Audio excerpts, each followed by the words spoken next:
All right, before we get into today's episode, just want to give a shout out to a really good friend of mine and Livio's. He's a 20-year military veteran, and he actually just published his first book called The Renegades. It's written by George Howard. It is only available on Amazon, and it is stupid cheap right now. It's like $5 on the Kindle version and about $7 for physical. Just because I suck at explaining anything, I will actually read a little excerpt from the back of the book here. It says, old Army buddies brought together by the loss of a good friend, in turn trying to help another friend out of trouble, the adventures that changed their lives forever, from beautiful South Florida to the remote mountain jungles of southern Venezuela, to remove a hideous secret. Can James and Rob find or have the Renegades ready for what's to come? And will what they have to do and their lives change be worth it? The quest begins. Check it out on Amazon. Links will be in the description below.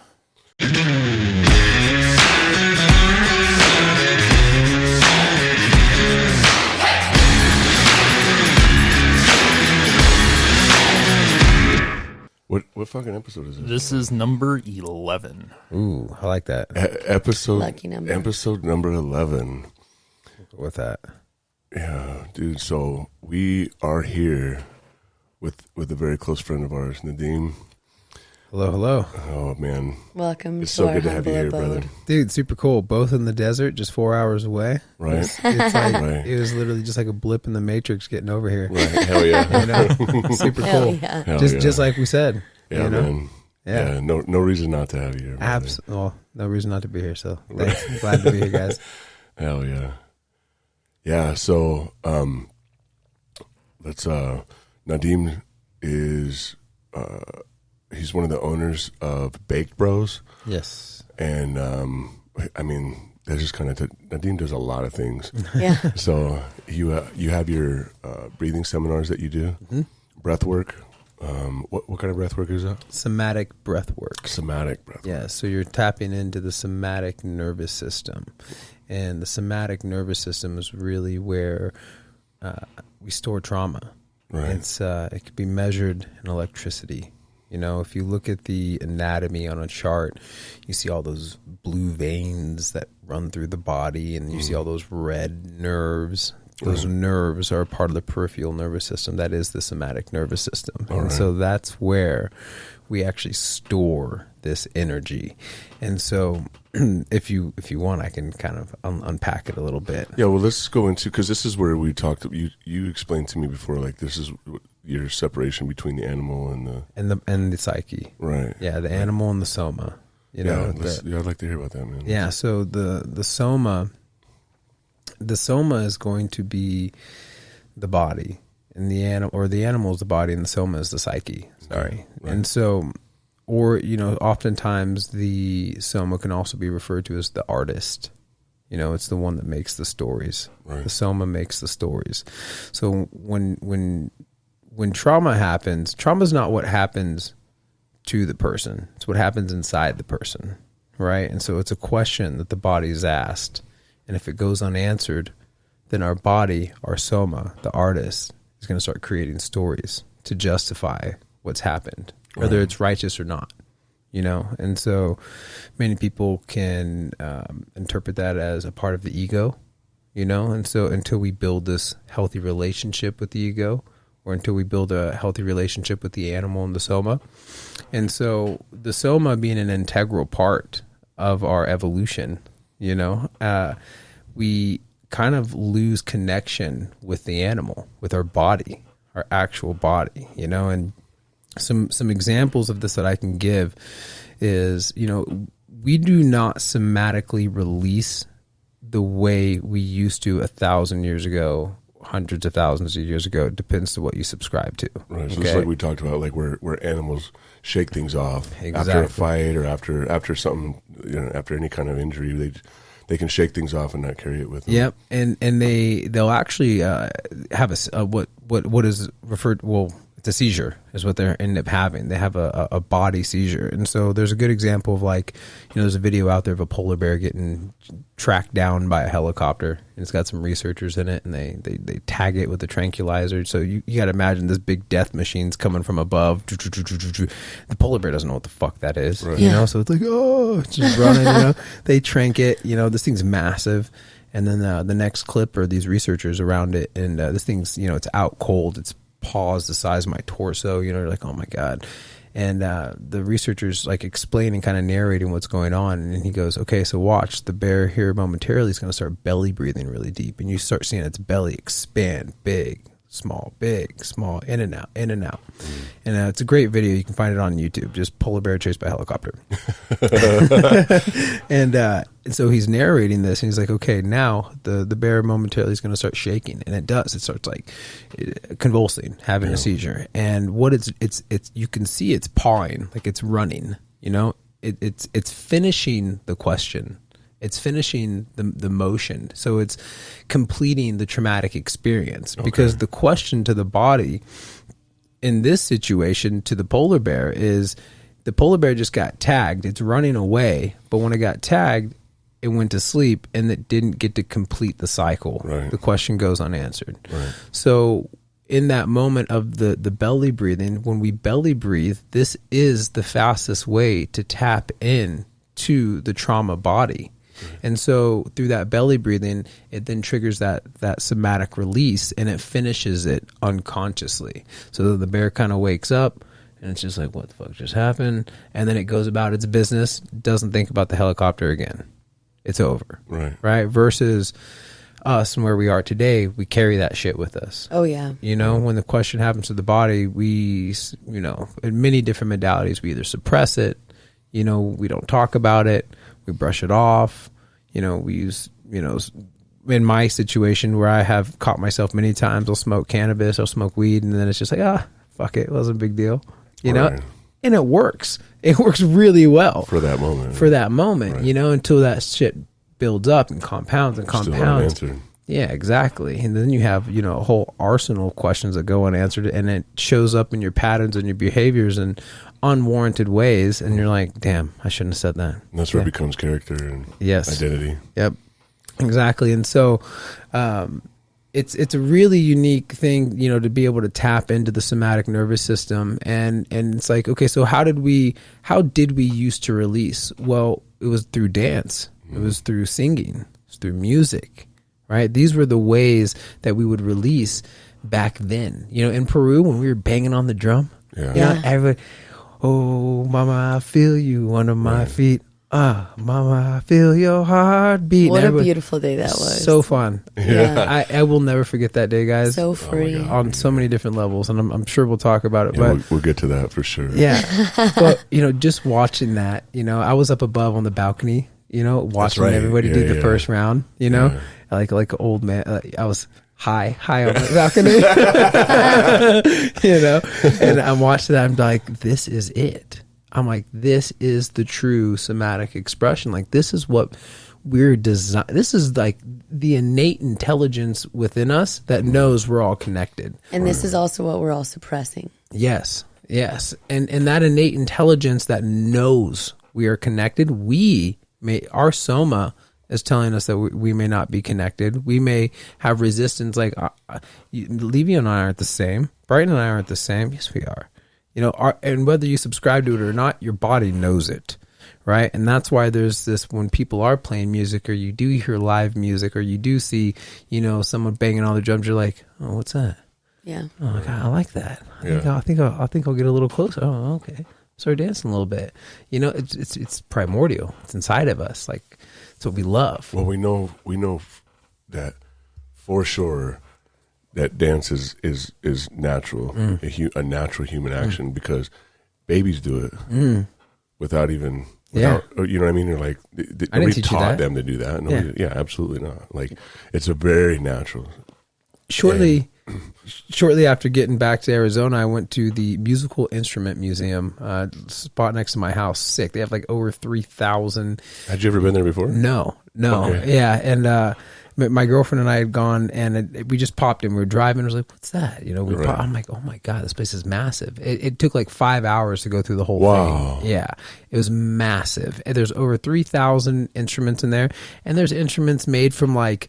Because you put the headphones on, you walk up to the screen, and you'll like a video will play of them using the instruments, so you can see it like and hear it like what these instruments are, and like, dude, I mean, like made out of pig's bladder and horsehair. I'm like, what the fuck, dude? That is making that sound? Yeah, that's incredible. Well, you know, you tap into like the most primitive times. Like we now understand where, you know, they're finding cave art in certain parts of caves.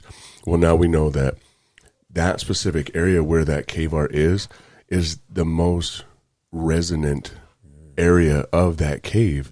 And even Neanderthals were when they would create these areas inside of caves, when they go and they test it with sound and sound resonance, wherever they were gathering was the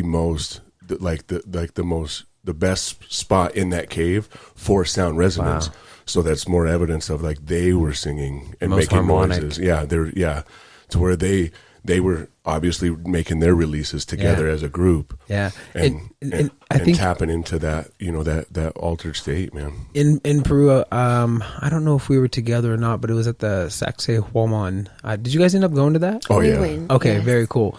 And the guide had made us it's speculatory. It's not, they don't know, nobody fucking knows how they did it, how they moved these 100,000-pound stones, and one of them had suggested that it was through harmonics, like through vibrations. Well, it's written in their texts. They wrote that there was a larger, what is it, like bearded, like red-haired guy with a trumpet that was moving these stones. Yeah. It's in their text. Wow. Yeah. Wow. So what's funny is, though, it depends on who your guide is. Exactly right, because a lot of them talk about that or their not. Culture. So we're like, our guide, no matter what we were talking about, just like when we were at Machu Picchu, that, you know, the little bit that we did have the guide. Yeah. He we won't even get into that. He started out with everything was from that culture, like they made it. But in their own writings, they didn't make this shit. It was here. Yeah. It was already here. Yeah, it was already here. And they added to it. Right. And you can tell where they added. On the you top. can tell the difference. Yeah, you can see the difference in what they did and what was already there. And the same thing with Sacsayhuaman. So our guide was the same way. He was talking about Inca. Well, the Incas built this, and they built this for this Incan king, and he whatever. He was very loyal to the Incan culture, and very loyal. But to me, that's not the same loyalty. True. That's you know, them hanging onto an identity of what Inca is, and they're hanging on to an identity with some kind of, you know, connection to their past or whatever. Yeah. But because the Incan texts write about it was done, what they didn't do it. Wow. They added to it, but it was already there. And they speak of basically Ragnar with horns. Basically.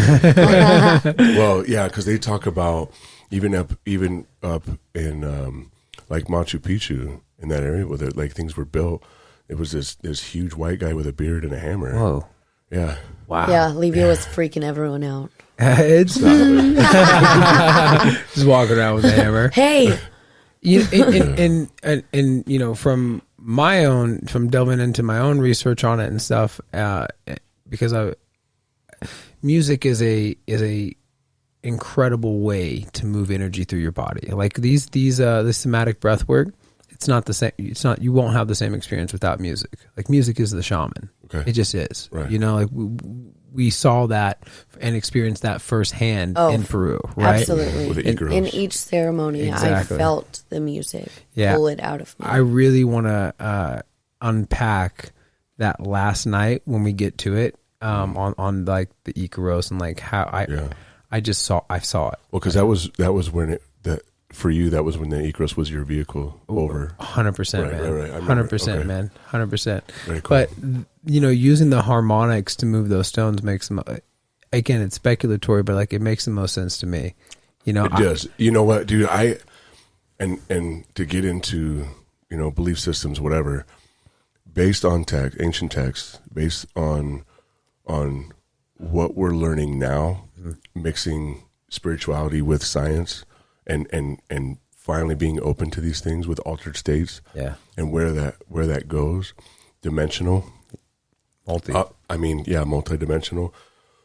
It's what we're learning at the, at the microscopic level, at not Newtonian, quantum. At the quantum level, you have quantum physicists that are left and right saying like, we're experiencing multidimensional, like things are traveling back and forth between dimensions at the quantum level. Well, everything at the quantum level is of energy and vibration.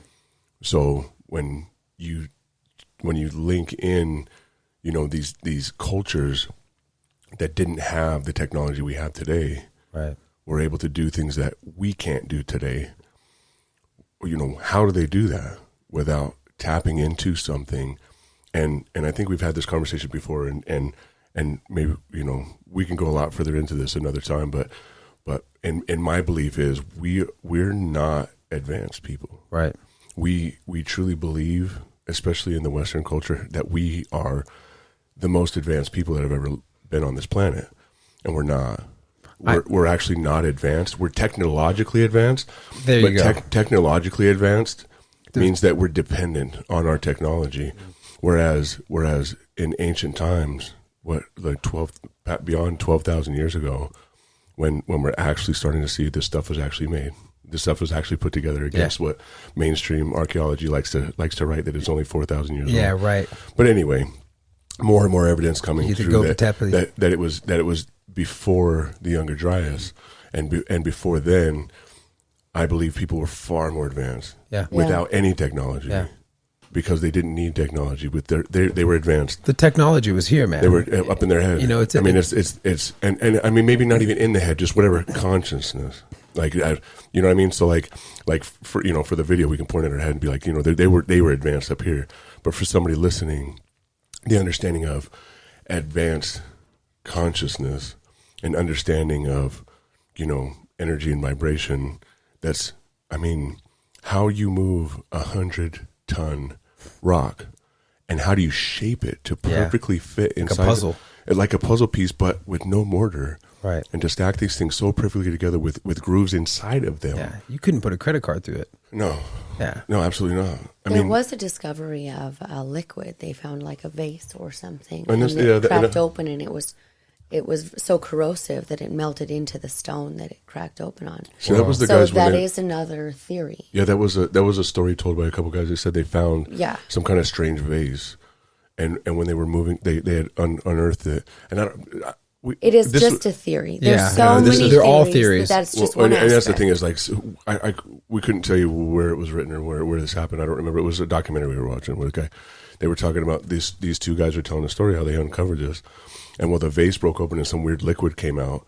The next day when they went to go where they had found all that stuff, where they brought people over, where that liquid was, it had melted through the rocks. Whoa, it eroded it. Yeah. Well, wow. Well, you have different theories of people talking about how these rocks were formed. These rocks look like they were softened. It's like masonry work, man. But like when you look at Sacsayhuaman, it looks like these rocks that somebody made them soft and pushed them together. Like Play-Doh, dude. Right. Straight like Play-Doh. And they have like a ceiling to them, like there was a high temperature. Yeah, when they have like that gloss on them, yeah. The gloss is like there was something like they're tempered or something. And then what gets takes that to the just one more level of fuckery that like messes with your mind is they had these in the Philippines, they had these in Egypt, they had these in Peru. Other parts of Central America, and it's like all over the world. Well, look at you had this similar masonry Easter work. Island shit. Yeah, exactly. Mind blowing. Exactly. And now in Turkey, I mean now I guess what I was getting at was for us to be able to move 100-ton stone on a mountain with sheer cliffs around it. I mean, on the top of a mountain with just sheer cliffs all around it. We would have to have like the road that brought us up there. Yeah, that didn't exist. No way. And we couldn't do it without leaving evidence of how we did it. It's impossible to move that many 100-ton megalithic stones. Absolutely. To move them to the top of this cliff, to the top of this cliff surrounding mountain and not leave a trace of how we did it. And mind you, they had to clear that area too, right? They had to deforest it essentially. They excavated the top. Yeah, of that you mountain. saw all the mountains around us. They made use for every. They cleared with. Yeah, absolutely. They probably utilized every aspect of it. I would be fascinated to know how long it took, and I don't know that we'll ever know, but it's just like... It's like when you posted, so like we posted two almost opposite things, because when you posted on Instagram, you were just like, I hope nobody ever finds out.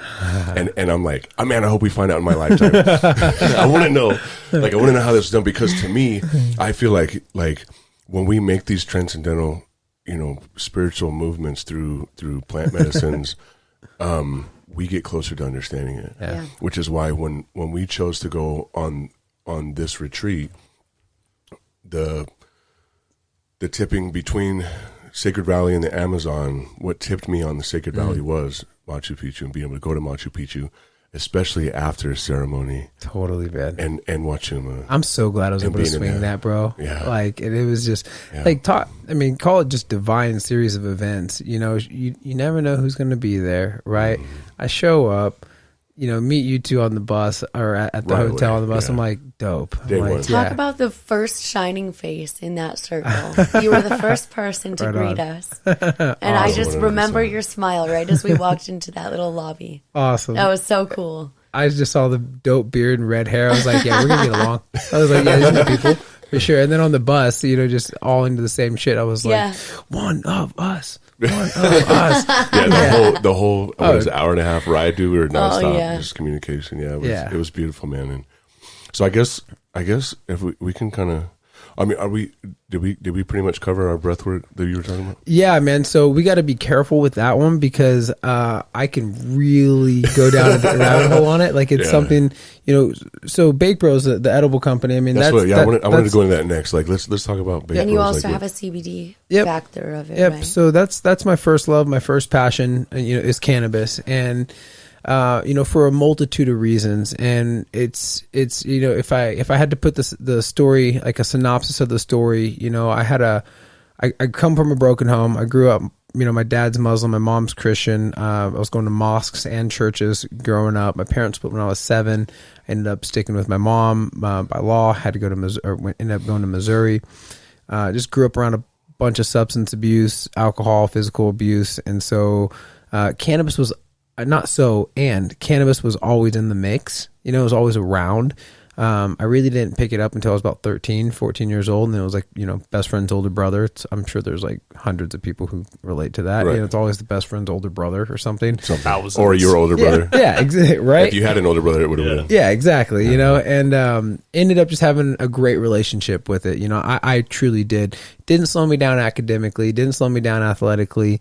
I never really treated it or saw it as a drug. Like, it was, I always had the Bob Marley Rastafari vibe with it, and it just, I'm grateful for that. I didn't recognize that then. I recognize it, now and as I got older, but it wasn't until I got into college and I went to school in Oklahoma. I had a wrestling coach that cannabis really helped. And that was the first time I'd ever seen cannabis used as a medicine. Yeah. Like, I didn't even know. Sure, Bob Marley referenced it as a medicine, but I didn't link the two. Yeah. My coach had Crohn's, and nobody knew what it was. It's just a stomach issue, and he would smoke a joint and a couple hits. Like, not like, hey, let's roll a blunt and burn a blunt and get blaster jacks. Like, he would smoke blaster jacks. He would smoke a couple hits and like all of a sudden start to feel better. Yeah. And I'm talking like, dude, I've wrestled for 20 years, and here's a guy at the like the peak of my wrestling career, in college, and this guy's an idol of mine, and this debilitating disease would literally put him in fetal position, and I was like, what the fuck is going on, And so he would smoke, start to feel better. That just blew my mind, and I was like, where can I go to learn more about this? My mom was in Arizona, and so I ended up coming to Arizona because Arizona was pushing to go legal for the third time. This was 2008 that I moved there. and it passed in 2010. Well, as soon as I got there, I got right into cultivating. I got right into growing, like closet grow, you know, a little pseudo grow, and really start to learn a lot about cannabis there. Became a caregiver, what was classified as a caregiver there, which means I could grow cannabis for patients. Okay. Like as a patient, you could have 12 plants. Okay.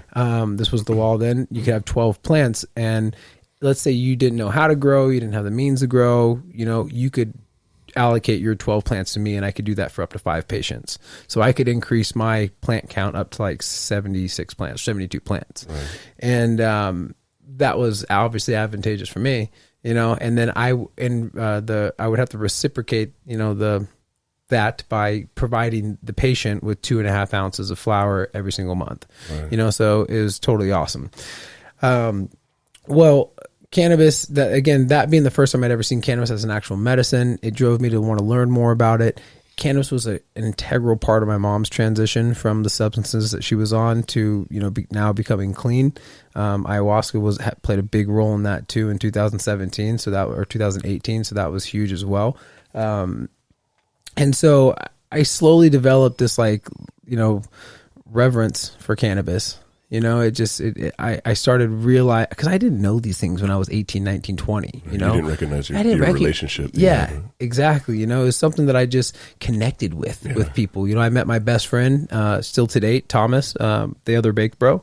You know, he was 18 or 19 at the time, and cannabis has an innate way of bringing people together. I mean, you know, you pass the peace pipe, right? What do you do when you pass the peace pipe? You know, whoever has the pipe speaks the voice of reason. And like, in our case, it was joints, you know? So like, you know, you share, you talk, and as friends do when they spend time together, you get to know each other. And we realized that we had a lot more in common than just the love of cannabis. You know, he too came from a broken family. His mother passed away from a pharmaceutical overdose when he was pretty young. He set out on a pursuit he wanted to pursue becoming a doctor. So, you know, he wanted to go to med school. He ended up following the family tradition, so he could afford that. He ended up going to the Navy for 5 years, did a 5-year term. He was a submariner. Poor guy. Jesus, yeah. Submariner. I remember, dude, he'd call me, like, I'd get this random, like, 20-digit phone call, and I'm like, who the fuck is this? You know, and then I learned it was him every time, but I'd get these random calls, and he'd be in, like, Saipan. And he's like, dude, I'm in fucking Saipan right now. I'm like, stay away from the hookers. I'm like, but it was good times, man. And you know, so he'd gone to the military. While he was in the military, I was always in the cannabis industry, like full blown, still in it, in this gray area, operating in the legal limits that the Arizona Medical Marijuana Association had allocated. It's called AMA, but it's still kind of a gray market because it legalized in 2010, but the first dispensary didn't open up until November 2011. Right. So almost 2 years went by where people were allowed to obtain cannabis and have it and use it and smoke it and consume it, but there's nowhere to buy it. There's nowhere to get it, you know, so they got it from caregivers, people like myself. Right. So this is pre-Baked Bros. Like, we had Baked Bros wasn't a thing until 2014. So I had an opportunity to go to Washington State. I ended up going to Washington, helped with the grow there, about a 2,500 square foot grow, indoor grow. I jokingly, when I say this to people, but I'm serious, I lived like next to an earthworm casting farm, and like Willie Nelson looking dudes, like long beards, overalls, never wore shoes, dude, smelt like an earthworm casting farm. Right. And I just made friends with them, dude. They were growing like pumpkins and squash and like all kinds of stuff, cannabis. And this is in deep in Washington, Yelm, Washington. And I made friends with them, and I was like, hey, do you guys like mind coming and checking out my grow? Like, give me some tips, you know, something like that. You guys are obviously been doing this for a long time. Yeah. Like, dudes straight out of like Weed County off of Netflix, you know. And they're like, yeah, sure, we'll come over. And they come over, and the first thing they point out is just the wall of nutrients I have. And they're just like, why do you have all that shit? I'm like, what do you mean? Like, look at my grow. Isn't it awesome? Right. You know, I'm like looking for his validation. I'm like, isn't it fucking sick?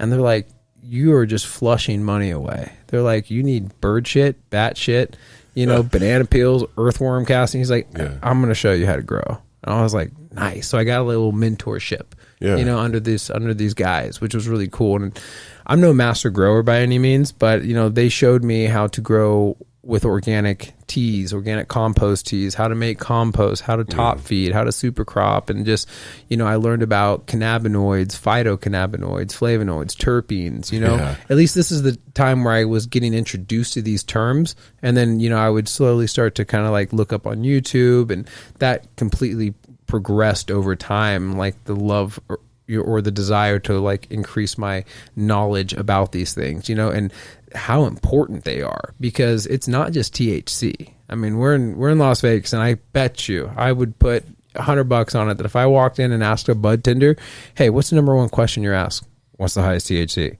Like it's all people care about, right? It's like how much alcohol content. What's highest THC? Especially in Vegas, because it's the tourists that come in to do that too. Totally, dude. Like, let's get fucked up, And my passion has always, bakedbros' passion has always been about know your dose. Like I walked into the dispensary the other day. They, I had a couple pre-rolls. They're like, yeah, this one's 29%. And I was like, do you have anything less? He's like, we don't hear that often, and he gave me one that was like 16%, but it had other cannabinoids in it, like CBG, cannabigerol. And I was like, that's what I want. Like, it's such a better feeling. It's such a better high if we want to use that, just overall euphoric experience. And that's because of that symbiotic relationship of the cannabinoids and the terpenes. So terpenes are essential oils that are found in cannabis. They're found in teas, lavender, fruits. You ever grab like an orange or a lemon, squeeze it, you see the oils on the outside? Yeah. It's often called D-limonene. It's a common terpene that's found in like sativa strains. So these essential oils, they possess the majority of the therapeutic benefits that are found in cannabis. There are hundreds of them. There are 5 that are most abundant throughout majority of strains, and just in different ratios.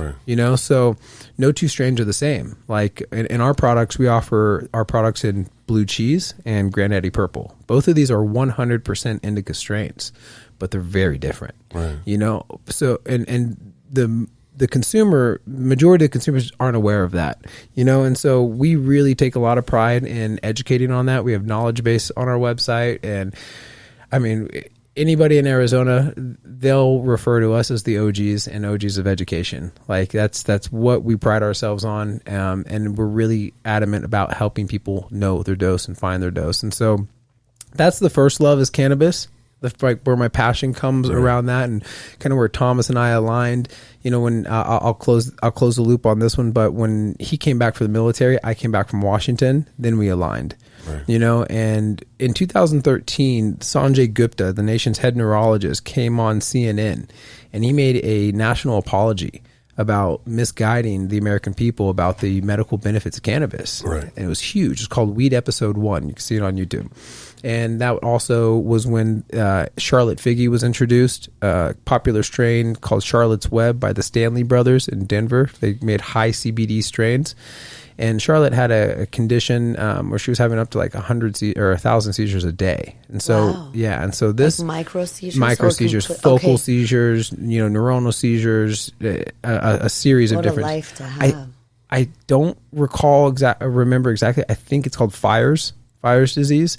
Well, anyways, this being on CNN, it went crazy. Like I remember the next day, there being a mile-long line of people outside of the dispensary coming out of the closet about cannabis. Like, hey, I've been smoking, for like 15 years. I saw this on CNN last night. And people that have like, hey, I saw this on CNN last night. I've never tried it. Like, it was such a taboo for so long that people are so afraid to admit that it helps them. This was the pivotal turning point for America. Denver had gone recreational. And because of that, the Denver High Times High Times Cannabis Cup was coming to America, and they came to Denver. So this was the first recreational cannabis cup ever held in America. It's always been in like Amsterdam or Spain or something, And so my goal as a self-proclaimed stoner was like, I gotta be. I like the wording there. I'm gonna be very candid, man. My roots are rooted in the cannabis culture, and that will not change, And so, I was like, I got to be in High Times. Like, this is the goal. This is the 5-year goal, right? I don't know how old I was, 2021. And I was like, this is the goal. I got to be in High Times. Like, that was it. And so sure enough, I'm Thomas, as he came back from the military, he got right into school. He was on his path. He knew what he was trying to do, but he also is rooted in cannabis, loves cannabis, very open about it, like at least, within our circle. And as somebody trying to pursue becoming a doctor, got to be a little bit more reclusive about showing your face. Meanwhile, like I'm out, like you get a gummy, I'm like, I don't give a fuck, my face is out there. Yeah. I'm in the public. I'm going to these cannabis farmers markets. I'm like, I'm like in it. I'm like, oh my God, I'm so desensitized to cannabis. I like definitely was being watched over. Let's just say that, and and he was helping me all along the while. I mean, right. He's very academic. He's very smart when it comes to chemistry. And I mean, he was able to take these products and make them better, and make them what they are today, and so the relationship really worked out, he didn't necessarily want, now we're both public facing because it's just so it's 2021, guys. So but then it was like, hey, I'll focus on making these, you focus on getting them out there, well, cool. So that's how it all started. Well, I was like, dude, Arizona or High Times is coming to Arizona. We got to go to this. And he's like, dude, you're fucking high. Like, I'm like, yeah, I know. And we got to go. Like, you don't understand. I'm like, yeah, and we got to go. Yeah, join me. I'm like, dude, we have to go to this. I don't think you understand. And, finally it clicked for him because he was like, dude, like I have finals that weekend. Like, there's no way I can do it. I'm like, bro, listen, you want to be a doctor, right? Yeah. You want to help people? Yeah. You can help a lot of people this way. A lot of people. And you can probably help a lot more people quicker. Not 15 minute, come into the doctor's office and the next, and so it's just like a light bulb clicked for him, and so we ended up, making a bunch of edibles to go to Cannabis Cup. And this is predating these gummies right here. We had gummies, we had cereal bars, brownies, and we entered baklava, like a medicated baklava. That's actually pretty cool. Oh, it's delicious. My funny. Family's Palestinian, so we have like a 40-year-old recipe, in the family, and so my mom made like 4,000 pieces of baklava. All gone.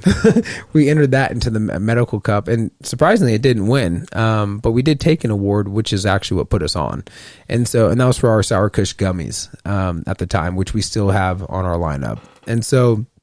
I told him, I was like, hey dude, like we got to go to this thing, this cup. He's like, dude, you're high. I'm like, I know, I got finals that weekend. He finally agreed to go. Like I already was out in Denver. He finished finals and then flew there. And then I was like, bro, we got to enter a product. Like we're here. We got to enter a product. Like if we don't enter a product, like for the competition, what's the first fucking point of coming, And, he's like, dude, we're not gonna fucking win. Like, come on, dude. Like, literally we have a 10x10 booth, and by the way, this booth was pumping the whole time didn't stop. It was raining. We had a fucking line. It was sick. It was awesome. We were just crushing it, dude. One of my buddies came as a DJ. It was so fun, dude. You couldn't like, I don't know if you could even reenact this because it was so early in like the age of cannabis in America. And he's like, I tell you what, if we win an award, he's like, I'll finish school, I'll commit 100%. I'm like, dope, deal. And so, we entered the baklava, didn't win. We're at the award ceremony, and we're like, fuck. And they say, best product, Sour Kush Kids, bakedbros. And we were like, fuck yes. You didn't even, that's not something you applied to. No, it was People's Choice Award. Yeah, so the people actually had like these voting booths. Yes. And like I said, you get a gummy, Dude, we were handing them out, man. People voted the best product. Yeah. That's awesome. Got in the High Times magazine, which was dope. Check it off the list. Check real fucking quick, And then as we came back to Arizona, we really approached the market, Thomas really, he's definitely responsible for my business acumen and savviness that I've adopted over the years, because it probably wouldn't have been the same. Definitely a yin yang relationship. And so he's like, hey man, we got to dial back. We got to start making proposals to dispensaries. Still early in the market, and fortunately through the network we got picked up by a dispensary, and we've been rocking it ever since. We're about 100 dispensaries in Arizona. Fantastic. Yeah, and got a whole new line of products coming out before the end of the year, which I'm really excited about. Should we put those up right here or something? it's honestly, those are for you guys. You can enjoy. If anybody wants to see the products, bakedbros.com. So shameless plug. Yeah, we'll put a link in the description. We'll take care of that. We'll make sure we cover all the links and everything on the way out. Cool. And, and there's a lot behind like the cannabis itself. I mean, my first ayahuasca ceremony in 2018, Yep. May I just interrupt and tell you the description that you said to me when I initially got out there of ayahuasca as your mother and marijuana as your girlfriend. Yes. It has never left me. I love that. It has never left me. So you have to reiterate what you told me because I'm not going to steal your thunder. Yeah, that's the medicine of that. I will. I'll elaborate on that a little bit. So. And I know we're here to talk about Peru, so I won't go too deep into it, but I will share that because that was a really big turning point, for me in cannabis, because cannabis was this thing that I loved and had this great, fun, creative, joyous relationship with. And then, in my mid 20s, I was 28. I'm 31 now. I was 28 when I went to Costa Rica, and they make you do the whole dieta. You have to, stop cannabis, stop caffeine, the meats, all that stuff, sex, all that stuff. You guys remember. And so. Which we didn't follow any of it. Oops. On the way out, we definitely accidentally. You know what? We can talk about that, but it's. I'm not gonna hung up on it, guys. I'm not gonna get hung. We all got what we needed. Yeah, exactly right. And so that was truly the first time that I remember that I'd taken a break from cannabis. I just never had a reason to. And like I said, I didn't ever really it didn't set me back, or at least I won't know. Yeah. I'm not going to know if it did, I feel like I did pretty good. And now there's always the whole imposter syndrome thing that comes in. It's like, oh, dude, are you even how'd you even get to this position? You don't deserve this position. You're a pothead. It's all the labels that, you get, that you get thrown your way, dude. And what I have to say to that now is, what does a stoner look like? Right. What does the fucking stoner look like? Because I know professional NFL players that get edibles from me. Yeah. I know, professional basketball players. I know doctors. I know researchers. It's what does a stoner look like? It's mom, dad. It's normal people. Yeah. And so it is now. Yeah, exactly. When we were kids, man, I know stoners were flannels wrapped around our waist and freaking Jinko jeans. Jinko jeans. Awesome. Oh, shit. Big pockets. Yep. And so, that about 4 to 5 weeks of no cannabis prior to Costa Rica, I noticed my pattern of thoughts changed. And what I mean by that, and fortunately, it's my circle of friends that helps me realize these things. One of my best friends is a major in psychology, and he's our marketing director at bakedbros. So it works. Yeah, it's great. And so having somebody to kind of bounce us off with really helped. But I just noticed that my pattern of thoughts change whenever I would have, let's say, a crucial conversation with, my business partner or somebody on the team or my mom or my sister or girlfriend or whatever. I became more assertive. Number one, I wouldn't just brush things off. I would be like, hey, what'd you mean by that? And what does that mean? Versus I didn't mean anything about it. And it's oh, I actually like the feeling of having that resolved. Instead of making assumptions.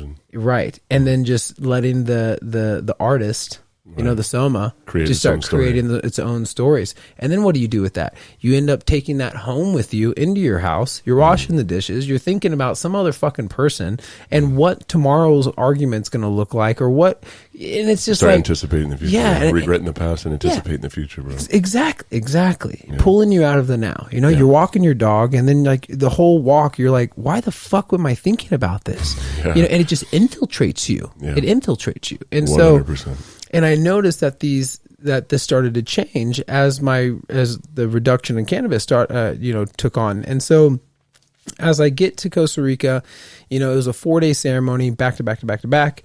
And rough. And so one of the nights, I had this encounter with the spirit of ganja, and this is what I was sharing with you. And, there's this mile-long wardrobe, and there's all these black dresses in there, and they're sexy dresses, you know, like some of them are lace, like spaghetti straps, like, you know, got the cutout or whatever, like all kinds of sexy black dress. And she looked good in them, you know, like Spirit of Ganja looks great in them. She'll dance with you. She'll dance with you all night long. She'll dance with you your whole life. And when any one of those black dresses, and these black dresses, what do they represent? They represent pain. They represent suffering. They represent, you know, depression, anxiety, and all the things. All, you know, there's I haven't confirmed this, but they said like cannabis can treat over 700 ailments. You know, and I don't quote me on that, guys, but that's just what I read. And it's like that's what these 700 dresses are. You know, all these different ailments. But at the end of that mile-long wardrobe, there's this purple dress, and that's the dress she wants to wear. You know, that's creativity. That's imagination. You know, that's the dress she wants to just dance all night with you. And mind you, again, she will wear the black dresses, but she wants to wear the purple dress. And that's when the relationship with the Spirit of Ganja is healthy. Right. That's when, you know, you get in the argument or you have the crucial conversation, and instead of lighting up a joint, you know, you actually sit with it. I'm just going to sit with this for a minute. You know, I'm going to use my imagination. I'm going to work through this. You know, that person didn't mean that. You know, actually, let's go address that person. Let's go talk about that a little bit. Oh, you didn't even mean it like that? Oh, what the fuck am I even worried about? You know, that purple dress just resembles a healthy relationship. Yeah. And so at the end of the ceremony, you know, I asked the shaman, I said, hey, what's your take on cannabis? This is closing ceremony on the 4th day. And he said, cannabis should always be consumed. It can be smoked, but it should be consumed. And I was like, oh man, that's ironic. You know, have an edible company. And I was like, well, that's good. And he said, you know, in the form of an oil, preferably. And I was like, okay, cool. Yeah, really familiar with that, tinctures and stuff. And he said they can tend to be jealous spirits.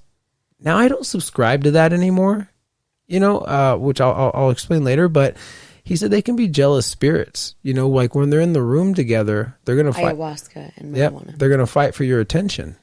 And I understand what he means, like, because the medicine of ayahuasca it's with you. Like once you consume it stays with you. But if we start consuming alcohol, if we start consuming cannabis, if we start consuming these other substances, even caffeine, you know, it pulls us in that direction, right? Like we fall into old patterns, you know, old behaviors that are associated with that substance.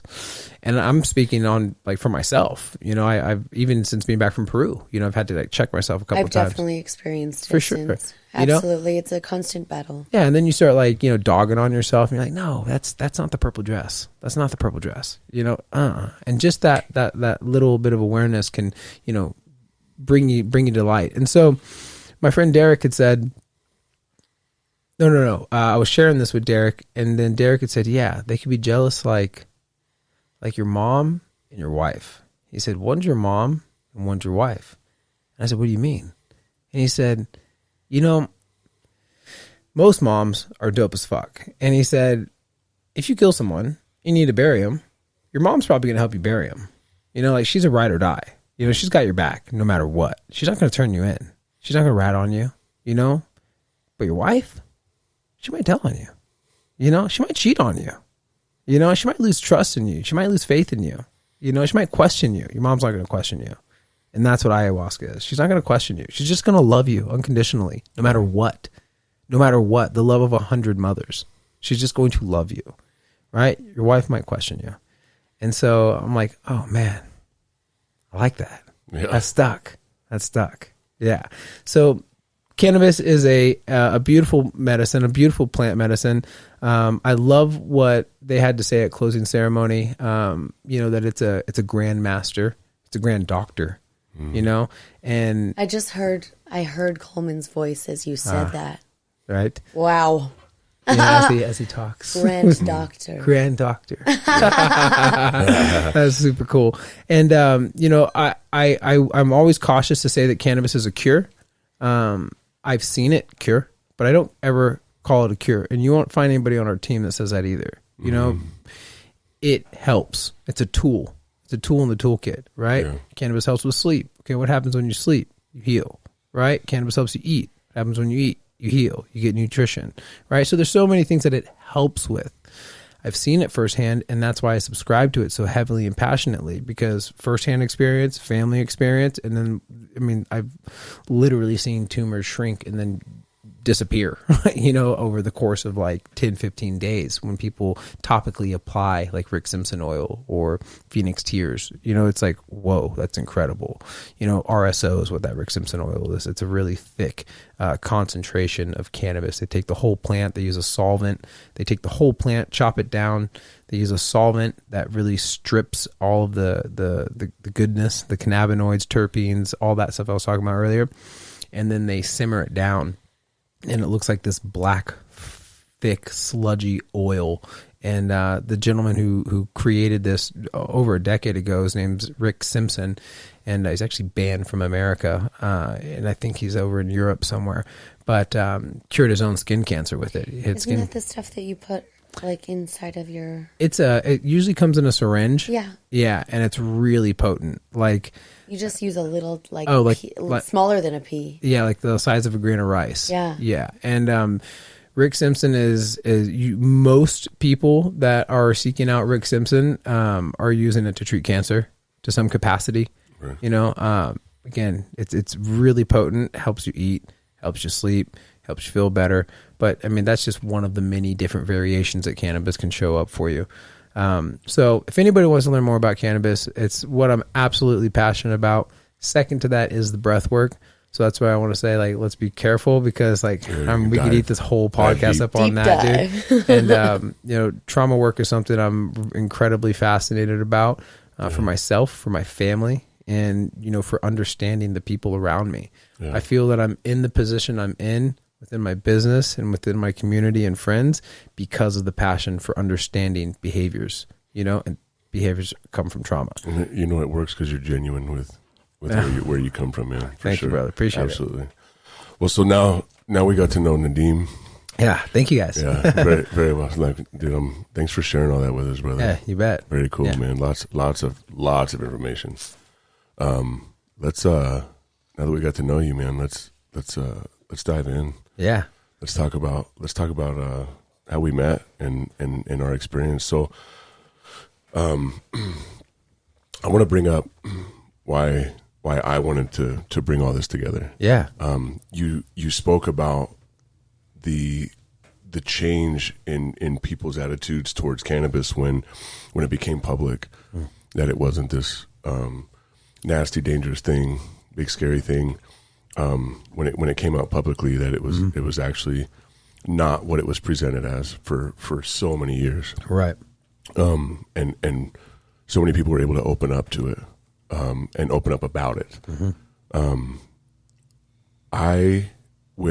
Within the last couple years, my experience, not only in myself, but people that are close to me, friends, people that I love dearly, their experiences and my experiences that I've seen with plant medicines, psychedelics, has motivated me to want to present plant medicines to the world that way. Yeah. And to give people the option to come out and be open about it, or to give the people the option to explore the options that are not these pharmaceuticals, where the nastiest side effects and the prolonged usage of things, the suppression, the harm, it's so harmful, man. And yeah, like she said, suppression, man. You're not living life. Right. I mean, that's one of many things, just like with cannabis, one of the many things, but the more that I learn, the more that I experience, the more I want it to be out in the open, man. The more I want people to see it as this medicine for what it is, man. And what a time to be alive too, right? And I'm sure people 1,000 years ago said the same thing. But it's like, what a time to be alive that we're getting to witness it, experience it, see it, talk about it, right? Without worry of people coming and kicking down our doors or anything like that. Exactly. And I mean, we're seeing like organizations like MAPS, you know, huge, man. Massive. I mean, the work that Tim Ferriss has done. Yeah. I mean, so, I mean, look at the everything that's being published by Johns Hopkins and it's coming out, man. It's coming out. And, you know, just like with cannabis, it was given such a nasty rap. But it was easy to do that. It was easy to turn psychedelics into this nasty thing because of the abuse. Yeah. Because it was highly abused. Dude, Sandoz was just handing out LSD, you know, back in the 50s and 60s, literally handing it out. You could then Larry just went way too fast and scared the fuck out of everybody. Totally. You know, I can't say that I disagree with everything he said. I don't agree with everything that he was pushing, but I don't disagree with everything he was pushing. The problem is it's just way too much too fast. Well, and he just scared the shit out of everybody. People have this approach, it's either this or that. And it's this 100%. and that. Well, because there's an identity, dude. Like everybody has to identify as for or against, man. And we've talked about it in other podcasts, you know, like when we get into identity, you know, people drive a Chevy, so you identify as a Chevy driver. Right. And you know, whatever, I buy this product, so you identify, and people will freaking argue 100% about which one's better. People will kill each other over what jersey you're wearing. You know, I mean, because they identify with so exactly. It's and I think it's just the same thing, man. Yeah. You know, people have been told this story for generations now that, you know, that this is this wicked, evil, dangerous thing. And some of them can be dangerous if not used in moderation. Know your dose. Exactly, 100%. You know? And so you know, but the truth is coming out that that none of these plant medicines that we talk about are any more dangerous than the alcohol being sold all over the place, than the cigarettes being sold all over the place. I mean, everything. They have moderation. They have a scale of toxicity for a lot of these drugs. You know, methamphetamines and cocaine, and you know, these are high up on the list. Whereas, like, I think psilocybin was like number 21. You know, LSD is like 20 at the bottom. But it's even but I mean, that's at a level to where like you would have to eat more than your weight in that substance, right, to get anywhere near the toxicity level that make it dangerous. The studies that they've been doing, I mean, so I think what Albert Hoffman, you know, discovered LSD, I think it's like 1936 or something like that. Around there, yeah. I don't know the exact dates. But. Yeah, but from that time up until 1967, it was just like balls to the wall. Well, and you had, you know, before it became this big, scary, illegal thing, drug war. You had before that.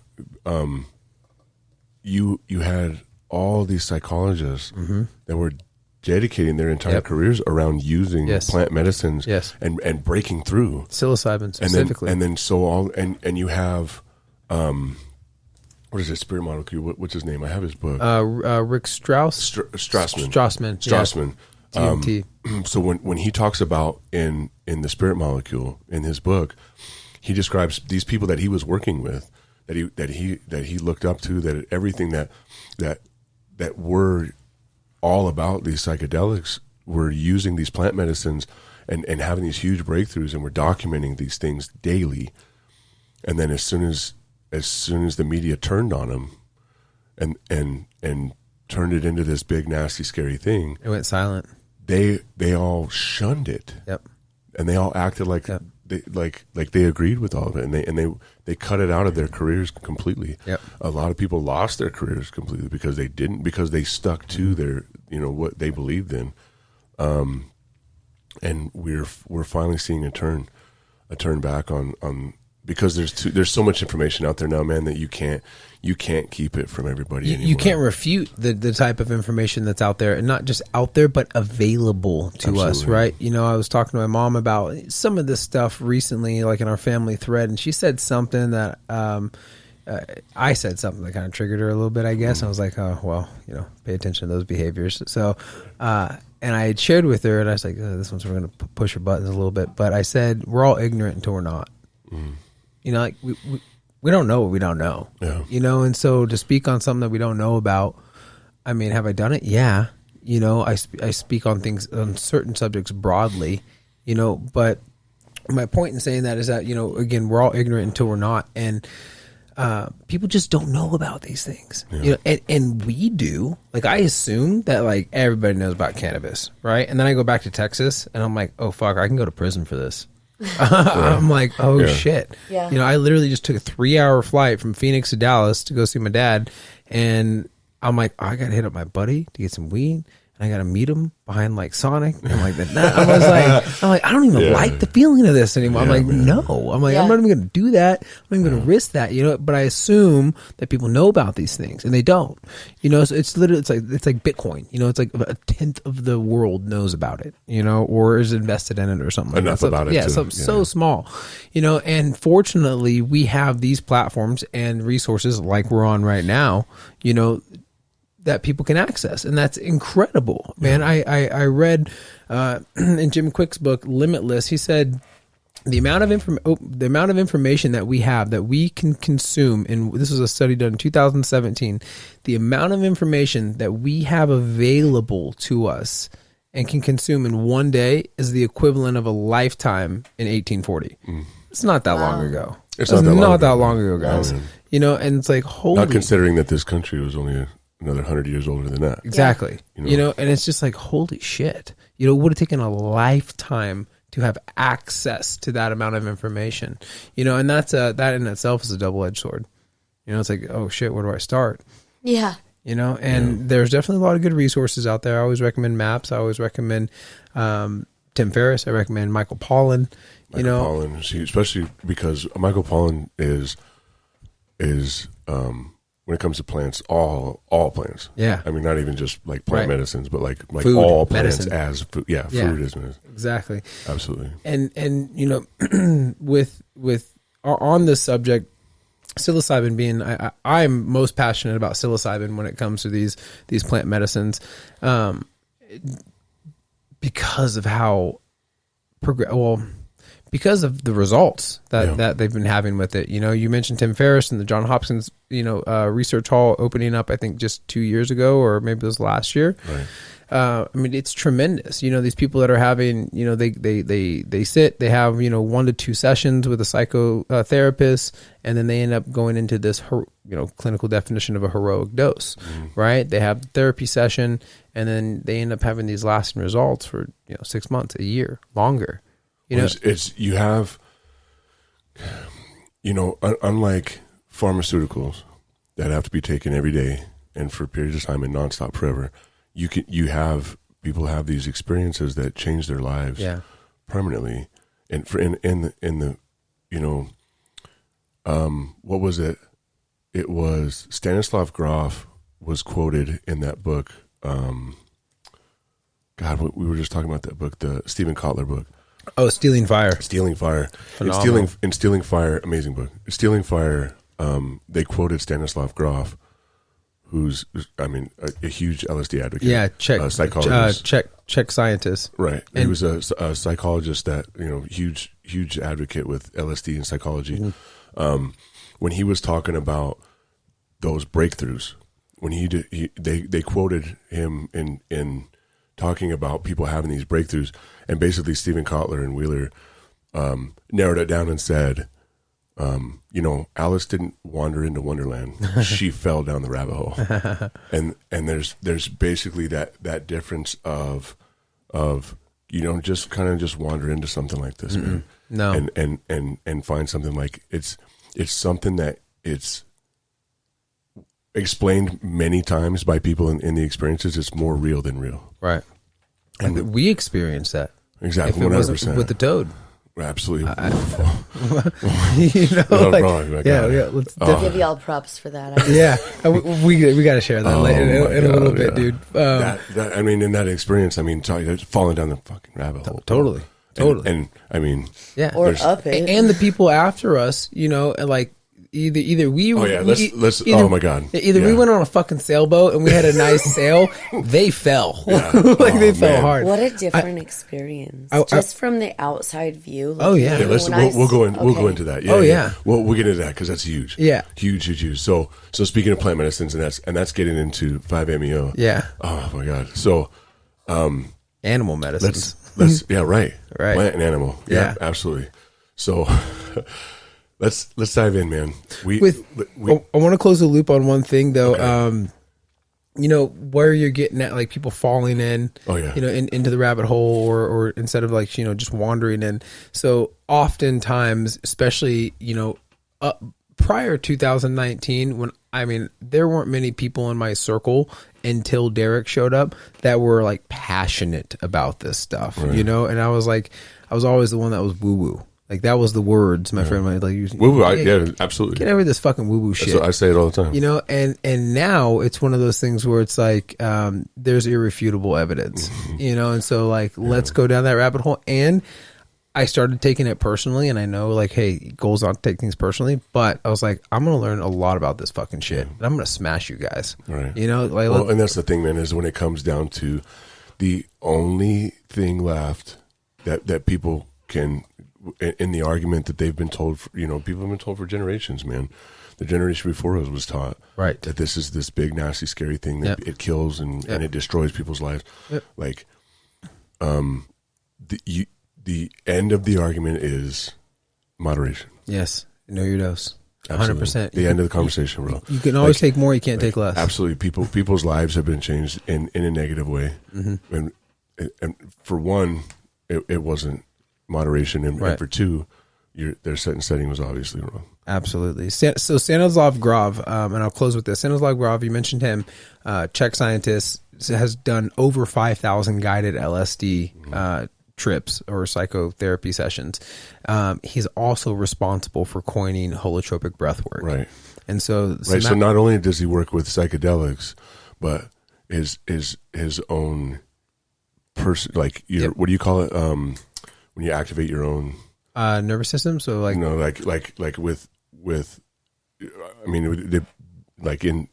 Strassman believes that he's activating the DMT. Yes. So yes, that's. Okay. I don't know if that's conclusive or it's anecdotal. Well, no, they're getting to it now. Yeah, there's a couple guys on Aubrey's podcast who were talking about it, and he does the guys that did that documentary, the DMT documentary. Yep. Those guys. Yep. Yeah. Those two guys. Okay. Sorry. So we're probably confusing as fuck right now. So as you were saying about Stanislav, I'll get you back on track. So as you were saying, Stanislav Grof, he's thousands of experiences with guided LSD. Yep. And then goes into breath work. Yep. So then he coins holotropic breath work, I think in like the 70s. It's something that's been around since, thousands of years, especially in like the Indian culture, Hindu culture, like really big into breath, Kundalini yoga, all these things. The commonality between all of these cultures all around the world, breath, right? They knew that breath has this ability to expand the bodies. It does not end at the physical body. We have multiple bodies, right? Emotional, mental, esoteric body, physical body, egoic body. And so it doesn't end at the end of the fingertips. And so the breath, when we breathe, what happens is that we're hyper-focusing the breath in that rhythmic pattern right there. And by hyper-focusing on the breath, what we're doing is we're expanding our egoic body, we're pushing out the mental body, and we're opening up this channel being our heart, right? And it's coming through our crown. And so we're allowing the self-wisdom, the self-knowledge to come in. We're lessening the density. Sorry if I'm getting too woo-woo for some of you guys, but we're lessening the density, allowing this wisdom to come through. And so Stanislav Grof coined this holotropic breath work, and true holotropic breath work is 2 hours of that rhythm of breathing nonstop. They go for 2 fucking hours, dude. And I'm telling you, I've done it for an hour, probably about 6 times. It's tough. Like you will leave your body. You will. There's no question about it. And why is that fascinating? Well, for many, what do you mean leave your body? It's your fucking breath. And he does talk about it in the book, like you're activating your own DMT. Your endogenous DMT, your endogenous dimethyltryptamine. Well, here's the thing is, like, it's not woo-woo. So like science. as it is now, fucking science. Now it's science, because now we understand like what you're talking about with moving through the crown and the difference in altered state, correct? So like you go into an altered state. So now that we can do brain scans while people are doing this breath work, we can do brain scans while people are using these plant medicines, and the things that match up with meditation, breath work, all these things, the brain is doing a similar thing. It's shutting down in the front and it's opening up in the back, and where you're letting go of identity, you're letting go of all these things, and you're opening up with creativity. So you watch the brain change from what parts of the brain are being used. And it's happening the same way every single time. With these altered states. And moving forward, like you even have people that experience these like what they were talking about in Stealing Fire as well, where people are doing that crazy swing that swings them all the way around upside down. And when people get into that state and that flow state doing that, their brainers are doing the same thing. And so you have all these different approaches to reaching this out of body experience, this altered state. And it's now knocking out the word woo woo, It's because this and that. It's no longer this or 100%. Yeah, it's this and that. It's bringing things together to show this is metaphysics. Whereas like if any doctors or anybody tried to talk about, even just a couple of decades ago, tried to talk about their spiritual experience or their altered state that they got to it with any of these approaches, it would have destroyed their career. It would have been over. Nobody wanted to hear about it. But now it's documented, it's proven, it's tangible. And it's no longer, there's no woo-woo about it anymore, man. It's shown that there's a connection between these experiences and what's actually happening to the mind. Not the consciousness, but to the mind. And that's when Stanislav Grof transitioned from the LSD to focusing on this holotropic breath work, and they would run through these 2-hour sessions, and then at the end of the session they would draw mandalas. They would draw what they saw, and mandalas are representations of life. We're not going to get into that right now, but this I came across this when in 2019 when I'd gone to Costa Rica, and prior to ceremony we did this breath work, about 45 minutes of that style of breathing, and that was the first time I'd ever been introduced to my own breath. I mean, that sounds kind of weird, right? 27 years old, 28 years old, and you're like, what do you mean introduce your own breath? You have it all the time. I can't say I'd consciously taken a breath though like that for 45 minutes with intention, you know. And so we're in this group setting, we're doing this breath work, and all of a sudden I start to fractalate, like my eyes are closed and I start to see fractal patterns. I'm starting to have these self-wisdom downloads, if you will, and I'm like, what the fuck is going on? I'm like, that realm. And it's very DMT-esque. I'd already experienced DMT when I was 23, and I was like, what the fuck was that? You know, and I'm sitting here, you know, after this breath work, we do this breath hold, the whole 9 yards. People are crying, people are laughing, they're purging, they're going through their own series, you know, these somatic expressions. Through the breath. And I had no idea. I had no idea about the breath at this point. And the shaman come up to me, and it's like he was talking to me. He was, because he came up to me. I think he just knew how dumbfounded I was. And he like tapped me on the head. He's like, you don't need this medicine. And I was like, well, I'm already here. You know, I'm like, I'm definitely doing it. I'm here. But what he was saying is, you don't need this medicine to access this state. Like, you have it, you know, and that was the catalyst for my passion for breath work. And then I came across Stanislav Grof, and I came across Wim Hof. That's when he was blowing up. And then that linked to, I was like, oh, it's more than just the breath. It's what the breath does for the body and releasing trauma. And then I'll close with, you know, for a lot of people out there that are like, you know, woo-woo or kind of concerned or cautious about doing psychedelics. And I mean, from microdose to macro doses to heroic doses, mega doses, whatever you want to call them, you know, it's intimidating for a lot of people. It can be. And Bro, it still is. it still is every time. With how many experiences I have. Oh, fuck, every time. Obviously not a microdose. Yeah. But any type of macrodose of anything, I'm like, okay, here we go. I'm absolutely trying to talk myself out of it, dude. The last, I did a 5-gram mushroom guided experience 2 years ago for my buddy. Yeah, and terrifying. It was like, I had 30 days of prep going into it. I was speaking with my buddy once a week over an hour. We're going over articles and blogs, whole process. And, up until the very day, like the very day that I was going to take the mushroom tea, it was like 6 a.m. I was going to do this. I was like, but I don't think I need to do it. I was like, I figured it out. He's like, I'm good. Yeah. He's like, drink the fucking tea, dude. I'm like, fuck. And I'm like, God damn it, but yeah, so, to close that though is you don't need, I want to make this very clear for the people listening. You don't have to do psychedelics to enter that state. That's right. You don't have to. We have it. Yeah. And that's what the teacher, the shaman was saying to me. Now, here is a metaphor if the people listening want to close their eyes, as long as you're not driving, and like try and imagine this, okay? You are in a rowboat and you've got the rower and you're just kind of paddling the water, right? Left, right. Okay. Then you let down the sail, right? The sail kind of just guides you a little bit, right? Just slowly taking you. Okay. That's breath work. That's meditation, right? It's nice. It's slow. The breath is yours. Okay. Psychedelics are like strapping onto a fucking rocket ship. Yeah. Okay. Like you're just boom, like you're going to go. Oh man, what an analogy. So you get to the destination, but how do you want to go?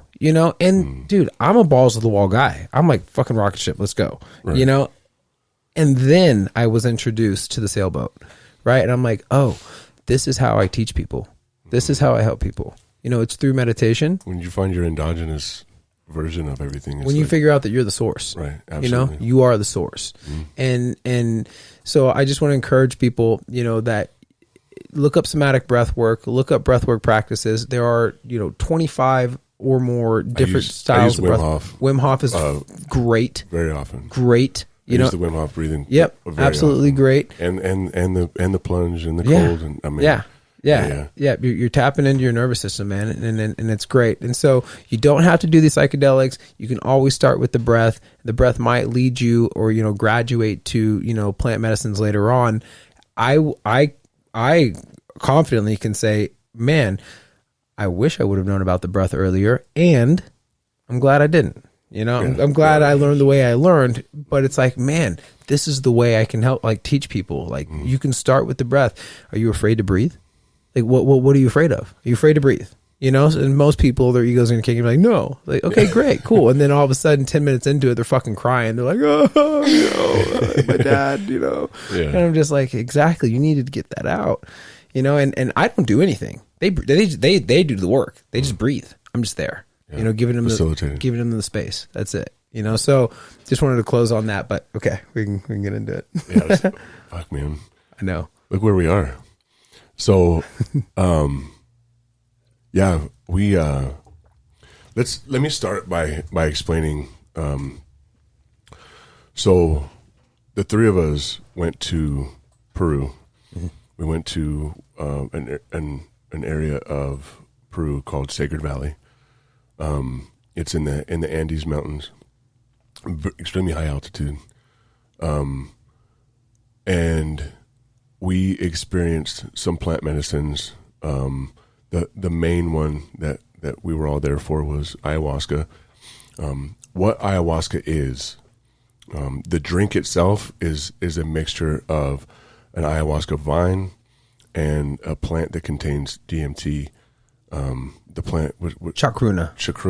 That's right, chacruna. So there's quite a few different ones, but chacruna is the one that the one that our drink was made out of. So the ayahuasca vine is MeO inhibitor, which means it stops your body from being able to break down the DMT before it gets to your brain. So when you can consume all the chacruna leaves you wanted, and you wouldn't experience anything as far as a psychedelic journey or plant medicine, because your body breaks it down before it can affect you. So when it's mixed with this ayahuasca vine, the inhibitor in the vine stops your body from being able to break it down before you experience this DMT. So unlike experiences where you smoke DMT or intramuscular DMT, there's all kinds of different ways to experience it. This is a prolonged version of DMT because it is consumed orally, and with the inhibitor, your body takes it in orally, and it lasts. In some instances, people have where it lasts like 8 hours or longer, but from most experiences, it's like a few hours. Yeah, peak of it. Right. Yeah. Peak of it moving. But then it's like we've said before, it's always with you afterwards. Right. So this is how this plant works. It's what it is, or how this medicine works. How your body takes it in. This is what it is. That's the science breakdown. Yeah. The physical. It's a good breakdown. That's what it is. The time space reality breakdown of what this is. So we all go to this ayahuasca retreat, and throughout the week there's 3 ayahuasca ceremonies. There's in between the second and third, Nadeem and I experienced 5-MeO-DMT through the Sapo. There's it's a frog DMT from the Sonora Desert. Extremely intense. Yeah. And then to end it all, we got to experience a wonderful plant medicine. Amazing. It's got 2 different names, San Pedro and Wachuma. And so basically it's their version. It's grown. It's the mescaline cactus that's grown in that region of the world, whereas near us here in the West, in the old Wild West, and in Mexico we have peyote. Correct. That's where we get our mescaline from. So we got to experience that Wachuma, and I mean that was a 12-hour. Fuck, dude, that was incredible. The longest longest beautiful trip that, I've ever like you called gone on. it. That was, what did you call it? You said that was a marathon. That was a fucking marathon. Yeah. It was 12 hours. Right when you but think it's going down, here you go. It closed everything so perfectly, man. The way that they said, Oh, dude. And I got to say this about bow the in the retreat. box. The retreat that we went to, everything that you saw and heard was thought out. Yeah. It was well thought out. Yes. It was planned. It was specific. Yeah. Nothing happened or wasn't. You didn't see something in a place that didn't go there for a reason. Right.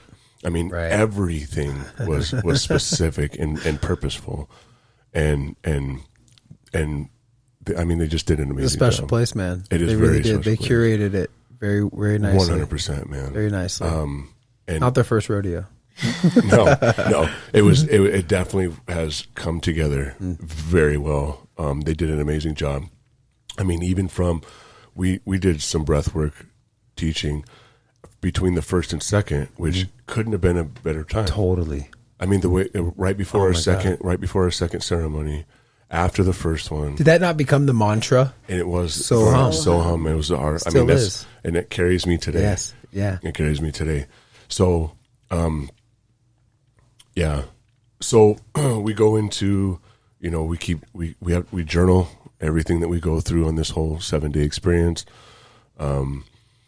Before we get started, the first time that you have your individual talk with the shamans and with Your the intention facilitators, talk. you bring them what your intentions are, Right. and then they take that into consideration with everything that you go through for the rest of the week, man. Right. And as an individual, and I mean, things that were thought out. Brighton and I are in there together, but we are on complete opposite ends of this place, Yeah. and which By design. By design, obviously, if either one of us could hear the other one purging or going through it, it would pull us out naturally. I mean, not because we would want that or it's your partner. Are you okay? But I mean, that's just naturally what would happen. Right.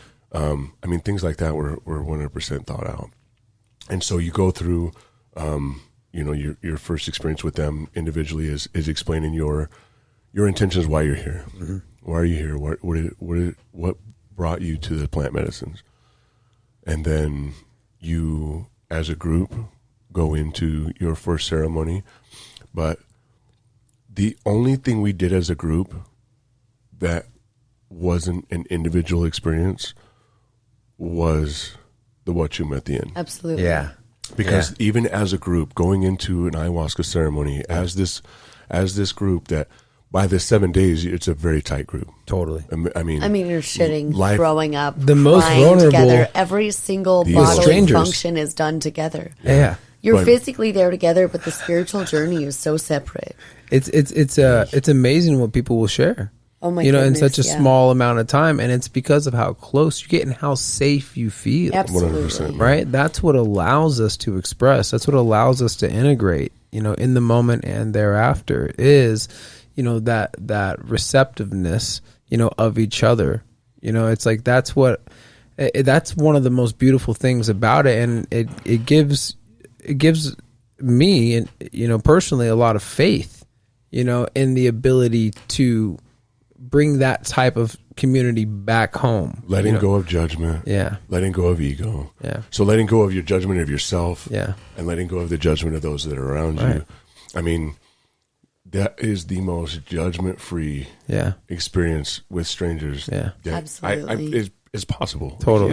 I mean, that's the dude. Totally. I mean, and I mean, we're in Vegas. There's a lot of judging going on here. But there's also a lot of freedom and lack of judgment on this other side of that too. Man, there's some pretty crazy shit that everybody just kind of shrugs at. Once you've been here long enough, man, you're going to learn how to let go of some shit and not judge like we do work whatever. in a really crazy industry, so I think that's just on our end.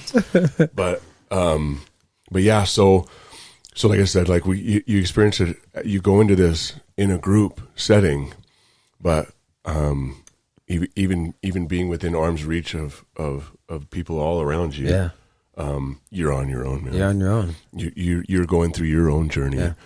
And with that being said, you'll hear things, other people's journeys, and you'll hear other things going on that actually affect yours. And you'll find yourself.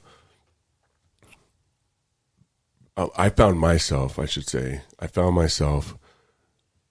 every once in a while kind of, what the fuck? Mm-hmm. And then realizing, this is a part of my journey. This is it. Yes. I'm exactly where I'm supposed to be. Yes. Yeah. They're exactly where they're supposed to be. That's such an important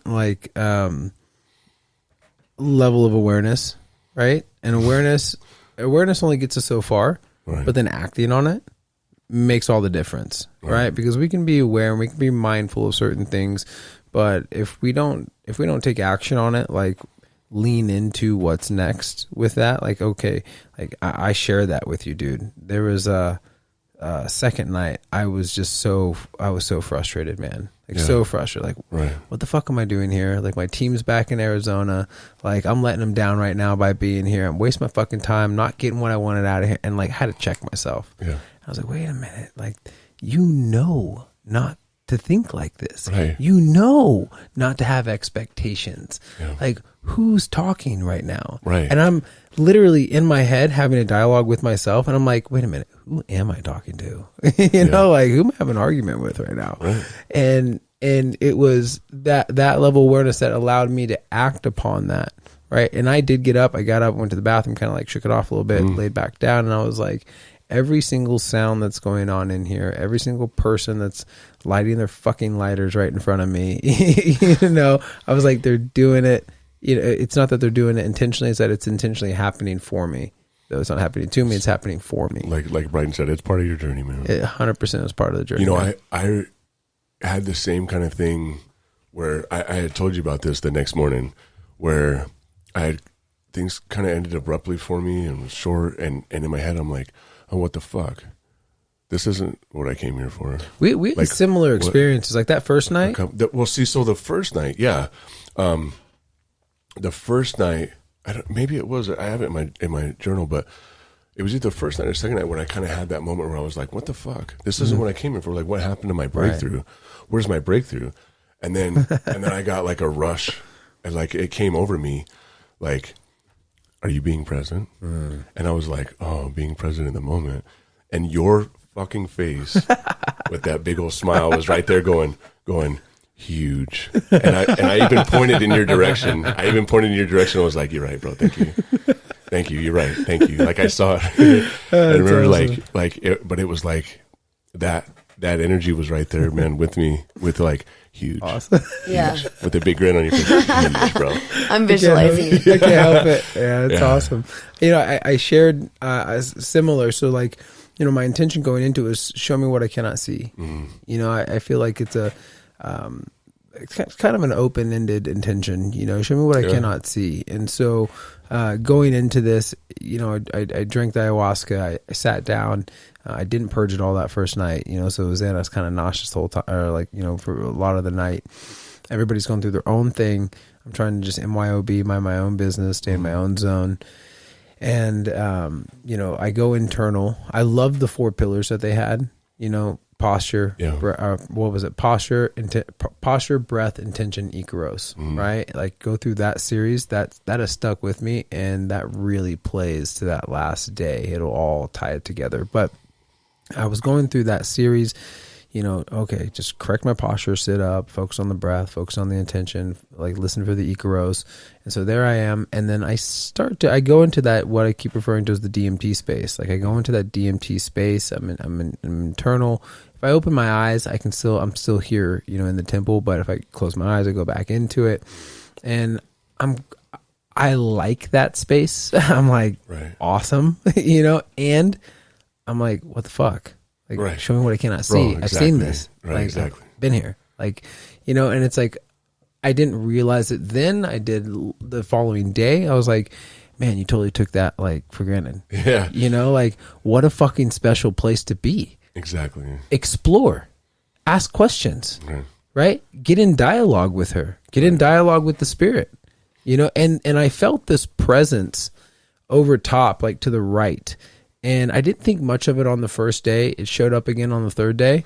But it was just like in this right side of my, no matter where I looked, it always was like right right here. Yeah. And it wasn't, this presence, it was definitely it had like this human anatomy to it, but it didn't feel, like invasive, like in my space or bad or anything, you know, just present. Yeah. Just present, you know, kind of just like watching over. I totally forgot about it on the first day and it showed up again the third day. But, you know, it's like, man, I totally took that opportunity for granted to like really navigate. And that was a short lived experience. It was like maybe 20, 30 minutes, maybe. And then it was over. And I was like sober-tober. And it was just like, that was on our first, that was on the first night. The first night. Yeah. Same here. Yeah. It was, I did, for me on the first night, it was like within an hour of drinking the first dose, I was sitting there like, okay, yeah, that's gone. Now what? Like, yeah, I saw fractals. I saw like, kind of went into a little bit of something, and then it was gone. So I got like, I waited patiently for the second dose. I went up and got the second dose, and I spent the rest of the night, the rest of the ceremony, just miserable. Yeah, absolutely miserable. For some reason, that second dose came in. And I was like, I was just everything in my body was like, please lay down. Yeah. Just lay down. And so when I finally would, I'd get like this violent nausea, but I couldn't throw up. So I sit back up again just to get rid of that feeling. And like, I just went back and forth with that until I finally fell asleep and then woke up to the end of ceremony. So I realized afterwards, like I was expecting too much. I wasn't letting go. I wasn't, and so even through the second ceremony, where I had a beautiful experience, an absolutely beautiful, and that's the night when I was just sat there laughing. And I like leaned back against the wall, your laugh just bellows. I just kicked my feet out, leaned back against the wall, and just kind of laughed a little bit, man. And then as soon as I did, it was like a wave. Like it reminded me of like at the stadium when everybody gets up and does like the wave, but it was like with laughter. Like I laughed, dude next to me laughed, Dave laughed, or like whatever, and fucking the next person, yeah, and then it went like a wave down to the end, and then made its way back to me, and I started laughing again, and like, I just absolutely beautiful experience the second time, and that's when I had that whole dumb shit where I was like, man, what a beautiful experience. And then all of a sudden it was gone. And I'm like, hey, where the fuck's my breakthrough? And that's when I had that moment where it was like present, bro, be present. And that's when it dawned on me when I was walking back up to the room. Hey bro, your intention was, be nice to me and help me break through. And as I was walking up, it was almost like she came up behind me and was like, it's one of the other dudes. Yeah, I can't do both. You're not getting both. So you had you wanted nice. I gave you nice. That's nice. So like that was something that came through on that first day, because I was kind of like, oh, what the fuck? Like I've seen this. Show me what I cannot see. I've seen this, and then I hear it's gentle. Yeah, and I'm like, oh shit. Right. I'm like, okay. So be here. And you know what? When we talk about like, I hear.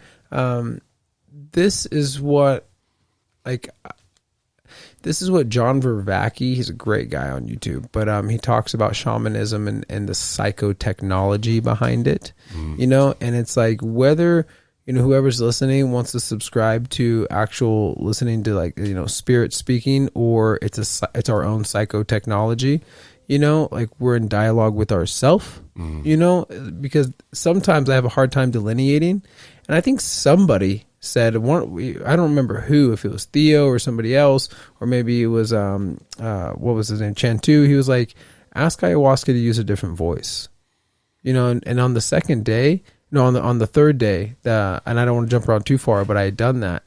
Like I was having a hard time delineating my voice and her voice. You know what I said? Can you please use a different voice? And like call it psychotechnology, but then all of a sudden this woman's voice came through. And so now I'm having this dialogue with myself, or with, the spirit of Aya. And it really helped it really helped me navigate the conversations that were happening. But this is what had come through on that first day. I just hear it's gentle. And I'm like, yeah, that definitely wasn't my voice. Right. Like who was that? I didn't come up with this. Yeah. Well, and that's the thing. And I'm glad you brought that up, because to be fair, until you experience it yourself, it's so easy to say, well, your past experiences are in your mind. Your understanding of things are going to be at the back of your mind, no matter what you're experiencing, no matter what you're thinking.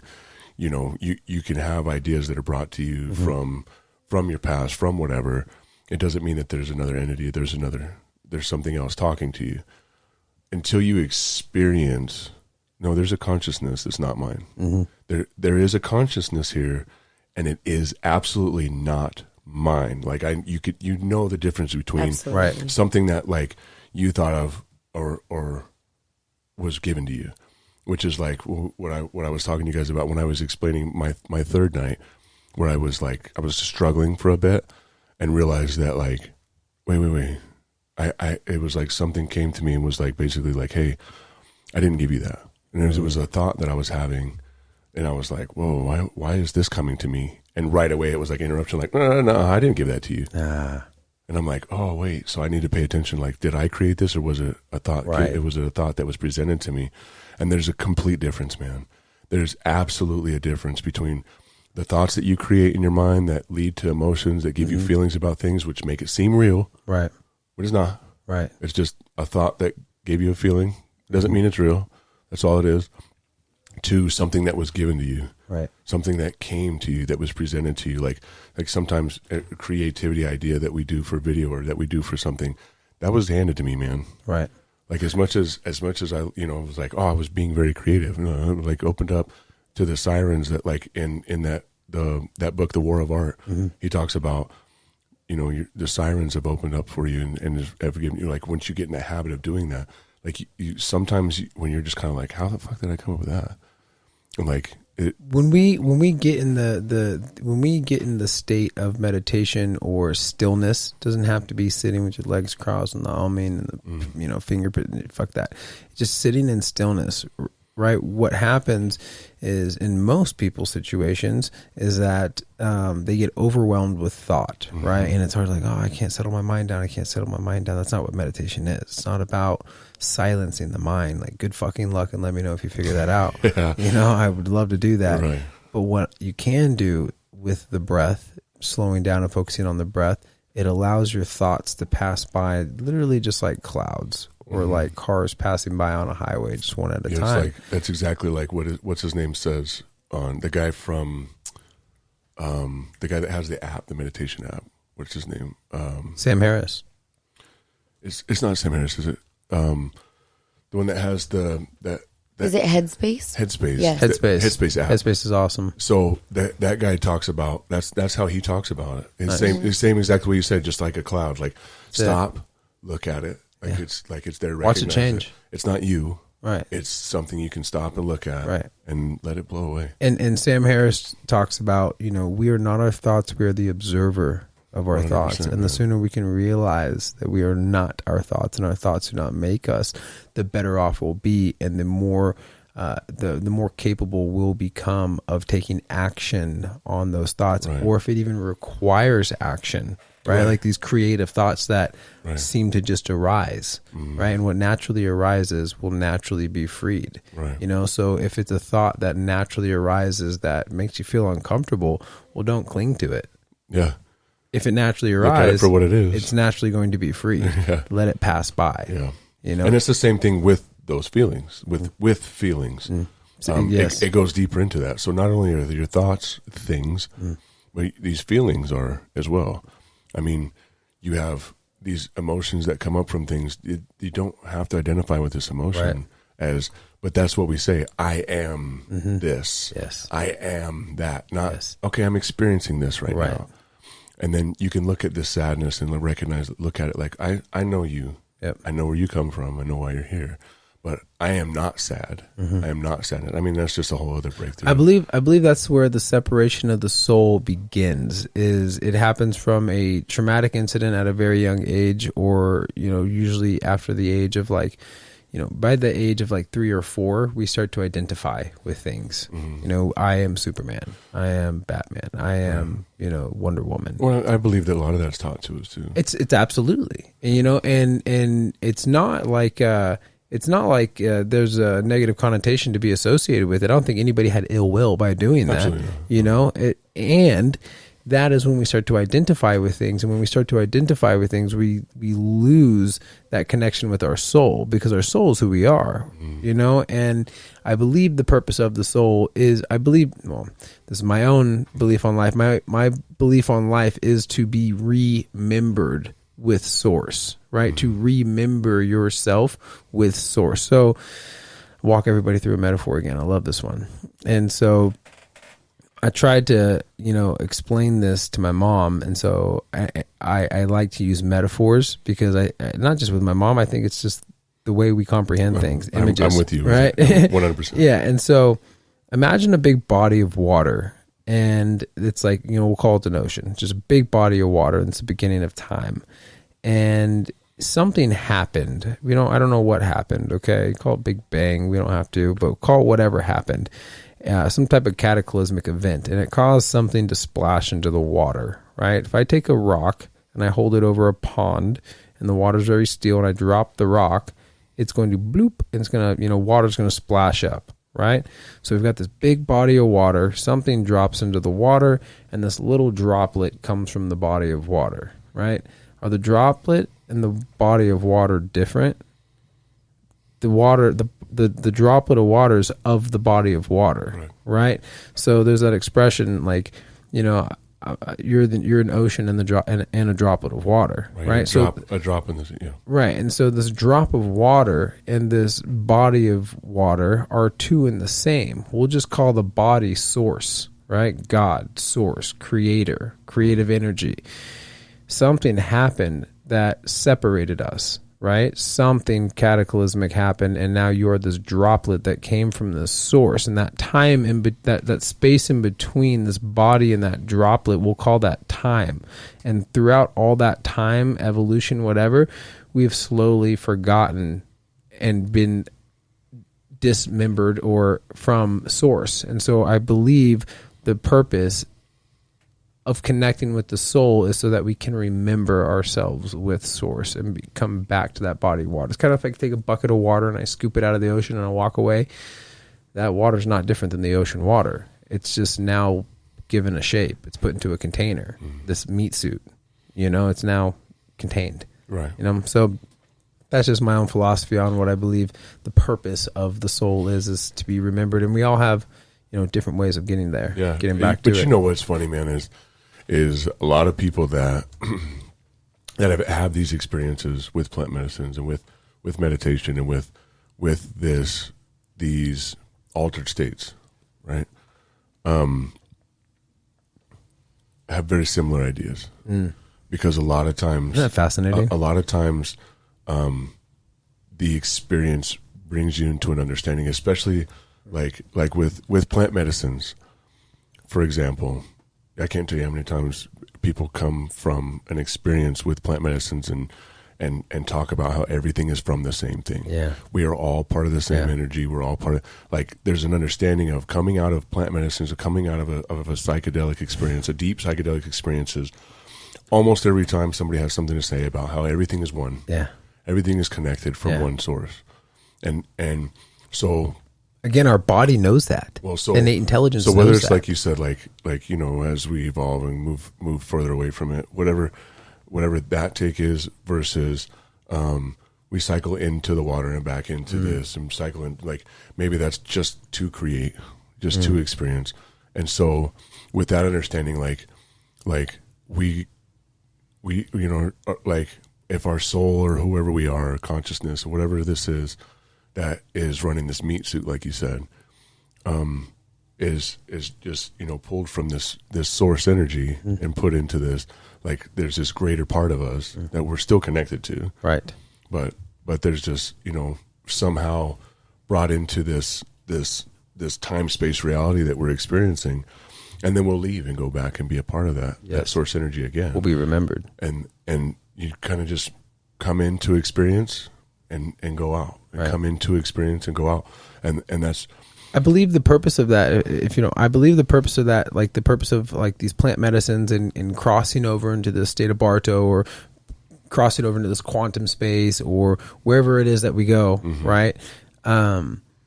It builds, even with breath work, it builds familiarity in that space so that we can bring that wisdom back here. Because I'm not going to deny it, guys. I live in a fucking real physical world, okay? I have physical paper and pens and cars. This is real, okay? Even if it's a simulation, it's a really good simulation, because I can't tell the difference, okay? This is real, at least to me. And so is that space when I experience exactly it. Right. That experience happened to me. I saw it. I was there. I felt it. It felt, more real than real, at least my definition, perspective of real. And so, when that is the case, how do I really capture this and try and say this?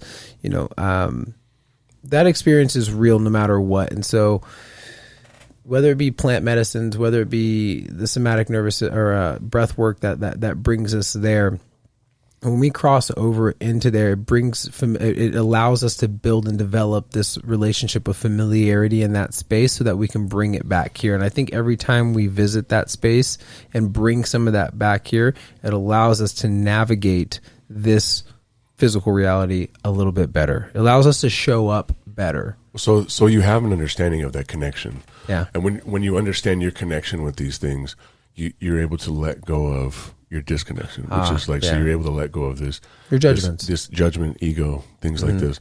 And I want to be clear, when we talk about ego, the word ego has been thrown around for so long in such a negative way, to where like as soon as you try to tell somebody like, hey, that's your ego talking, they're like, I'm not, like they feel like you're being called egotistical, and that's not what I'm saying. What I'm saying is you're separating your consciousness from something, but because you're identifying with something physically that doesn't exist. Like, that just sounded really woo-woo, I bet. But so like made perfect sense to me, man. As an ego, when we talk about ego, we're talking about our self-identity with something, trying to protect our identity. Yes. Like that's the part of you trying to protect the identity. Right. That's the part of you that's trying to protect it. So when you get, where you're talking shit about Fords or Chevys, like we talked about before, where you're talking about Republican or Democrat, because you identify with one or the other, and you're frustrated when somebody says something about it because they're threatening your identity, and so your ego kicks in, and that's the ego's not a bad thing, but just like what we talk about with money or anything else, it's a great servant and a horrible master. So where your ego is important because it keeps you safe in certain aspects, but when it's running the show, it's bad for you, man. Right. And it's separating you from that source. It's separating you from your understanding of how everything's connected. And just like even sitting in traffic, sometimes we're just like, God damn it, get me the fuck out of this. If you just slow down sometimes and be present, even in that moment, like, hey man, I came from source to come. So when I die and go be back part of source, like it's things like just sitting in this car, looking at these people around me that I'm not going to be able to do. Right. I won't be able to do those things. And like being here in this moment is okay. Just find that moment, man. Yeah. Now, we all have that. Now, when your ego takes over, man, and you have, like, if you ever listened to Abraham Hicks, Yeah. she talks about, or Abraham talks, whatever. However, we won't go into that, but the discussion that you hear with that a lot is how many engines are pulling the train in this direction, and once you have the train moving in a certain direction because you're upset about something, or you're moving, everything's going wrong for you today, and you're just having a bad day, and you're in that moment, you're traveling very fast in that direction, and it's not just going to stop, man. Right. You can't just stop thinking that and all of a sudden be like, oh, you know what? Let's go be happy now. Shit ain't happening, man. I'm sorry, but and I don't care who you are and how experienced you are. You have to start putting engines the other direction, and it's not going to happen instantly. It takes time. You put more engines to slow that engine down, to slow that train down before it'll start moving the other direction. Right. And that comes with the first engine that gets placed for me is just recognizing that this is my ego talking. It's not me. Amen. And identifying with why I'm upset about this, or what I'm taking something personal when that person didn't even give a shit. Jackpot, if I'm taking it personal or not. And so when we have these experiences with plant medicines and we come out of this, and like we said, with these experiences with all these people that are strangers, we keep making these connections with the oneness of everything, and there's no judgment. There's nothing there. There's no fear of other people's judgment. Right. You're not judging yourself. Right. And when you are, everybody else is sitting there going, what are you doing? I believe judgments they stem from self judgments. Absolutely. Right. But like if I think about, if I think to myself how ugly somebody is, okay, I'm having that dialogue with myself. My brain does not know the difference. Doesn't know that I'm speaking about somebody. Okay, I'm speaking about. It literally thinks I'm speaking to myself, and so that is a form of self judgment, And so, to your point, like if we can delineate the two and eliminate these self judgment first and foremost, then we can eliminate that judgment onto others, because the self judgment for ourselves doesn't exist, and it's really fucking hard. I'm not saying I have it figured out. Like, goddamn, it is fucking hard. But it's acknowledging it. Yes, and that's what I was talking about. That first engine in the other direction is just acknowledging it. Yeah. Wait a minute, this ain't me. Yeah. This is a feeling that I'm having for whatever reason. For sure. And we were talking about, when you experience that more real than real, like we forget how good we can feel and why. And so the one of the things that I'll never forget from the retreat is when we did that sapo, that 5-MeO, that frog DMT, that experience. Wow. When I was coming out of that experience, and our facilitator, that was the one the facilitator that sat with me, Theo, What an amazing man. Man. When I came out of it, and he was sitting there smiling at me, I mean, I'll never forget that. For Same. the rest of my life, I'll never forget him sitting there smiling at me. And Same with Coleman, man. yeah. And I looked at him, man, and I couldn't smile big enough. My face wouldn't do what I needed it to do to express what I was feeling. And I mean, bro, I broke down. I was crying so hard out of how much, I mean, I've never experienced love in the way that I experienced it. And I was crying so hard that my mouth wouldn't do what I needed to do to cry hard enough. So then I started laughing, but I couldn't laugh hard enough. And I'm looking at Theo, man, and he's just like, hey, this feeling's always available to you. We just forget about it. And oh my God. I'm like, it's there. It's in there. That's always there with you, man. Yeah. But sometimes we forget about it. That was cool that day. There's obviously a lot of, I think there's definitely some fear around the sapo. Even if we I did, prepaid for it and I backed out an hour before. Yeah. I was terrified. Yeah. But at the same time as you were, it was either, who was it, you or was it you that asked me about if I would recommend her doing it that same day too, like after we got done? Somebody came to you in retrospect and said, now that you've done it, would you recommend that? Yeah, was it David? I don't think it Either was way, me. it was one. I don't think I was ready yet. No, and that's what I said. I was like, no, you know what? I think there's some breakthroughs before she gets tossed down the rabbit hole. Yeah, like ayahuasca's enough, to work it with. can be. And that's the thing is, if one you're being hell of a called to week. it, Yeah. if you're being called to this is where you're going. Exactly. Yeah. That's the thing is we can't just sit here and say like, man, everybody should try this. That's not true. No. Yeah, because every single person I would come to for comfort and ask, how is this? Every single person had a different perspective. Somebody would say it was beautiful. Somebody would say it was terrifying. Right. Somebody would say it was a big learning experience. Every single explanation was so drastically different. I remember sharing. I was terrified even more. I remember sharing in the group share. I think it was the second day or whatever. I was like, you know what? I'm not somebody who's tied and attached to consistency, but I really appreciate it. I really like consistency, and this is the most inconsistent plant medicine I've ever had.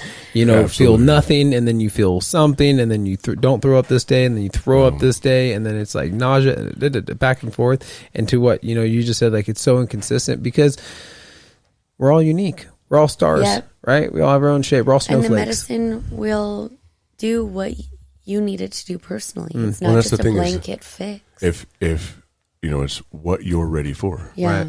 And apparently I wasn't ready to let go because it took until blasting off with that sapo that I really realized like what surrender really meant. Yes. And so my first session with Aya, it went the way that it went, and I was just kind of like, oh, I didn't really have, I didn't really go anywhere. I just had, I had some experience the first dose, and then I was just miserable the second dose, and it was actually Leaf that came to me and was just like, hey man, if you need any advice, and I'm like, talk to me, man. What's going on? What's coming to you right now? And he's just like, don't expect anything, man. You got to quit expecting anything at all. Like ask, and then just surrender to it. And I'm like, yeah, I can do that. So in the second ceremony, things are going and it's beautiful, and I'm like, okay, let's look at my intention and let's focus on my breath and surrender. And I'm like, okay, I'll surrender. I can do that. Well, smoking that frog DMT showed me that I had never surrendered. Amen. Ever before. Till then. Because when, and let me tell you, man, like they could not have put 3 guys together, Dude. better 100%. than the 3 of us to do this. I gotta just say, dude. So let me say, Go. We get excited. This is how this went for us with smoking. We smoked this 5-MeO-DMT. This is the Sapo, the Sonoran Desert Toad. There was 3 of us in the room, and it was the same ceremony room that everybody does ayahuasca, but they do 3 people at a time, and so there was 3 mattresses, right, 3 mattresses facing the window. So it was you, David, and then myself. You go first, and then it's David, and then it's myself. And I'm gonna tell you right now, man. As soon, I think it was already David and I, and you walked in third. Yeah, so I was so pumped when I saw you guys, bro. It was the same thing, dude. When I was sitting there with David, I was like, cool, because this is who I've been next to every ceremony. Yeah, and him and I connect just naturally without even talking. Yeah, and I'm like something will go on in the room during the ceremony, and both of us will kind of be like, yeah, we're on the same page on that shit. So when I saw him and I sat behind him, and I was like, cool. They're like, all right, this is your place. And I'm like, okay, cool. And then you came walking in, and both David and I were both just like, fuck yes. Hell yeah. and I mean, and it was perfect. And afterwards, they even said, like, I think this is probably the best group that we could have ever put together. So so you do yours, and you cleared your thing, and you laid back, and they moved on to David. And I hear you kind of chuckle, and you just go, love. And I'm like, okay, cool. Yeah, this is gonna be okay, because I was terrified. You know what I mean? I'm fuck, man, I've heard every fucking story in the world. Fuck yeah. And I'm terrified. And you're just like, love. And I'm like, okay, yeah, we're good. I got this. This is gonna be good. And then he was silent, and so when I cleared mine, and I didn't even clear it, man. I was getting there. There was a little bit left, and I went to go do that last bit, and everything started going away. And I was like, I should lay down.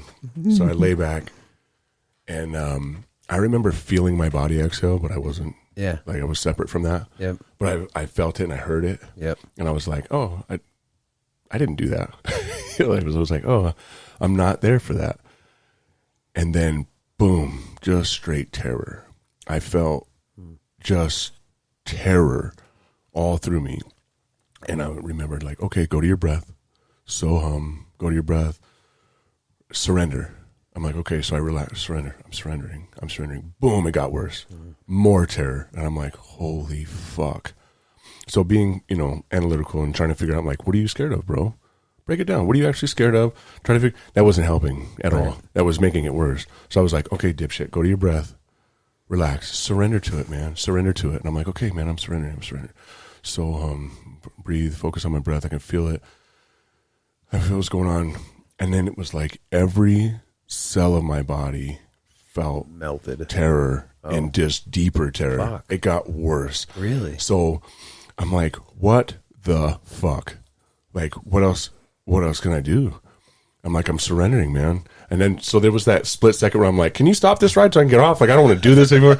But like, as soon as I thought immediately, as soon as I had that thought, the other one was just like, no, buckle up, bitch. Okay, you got a nice thought, bro.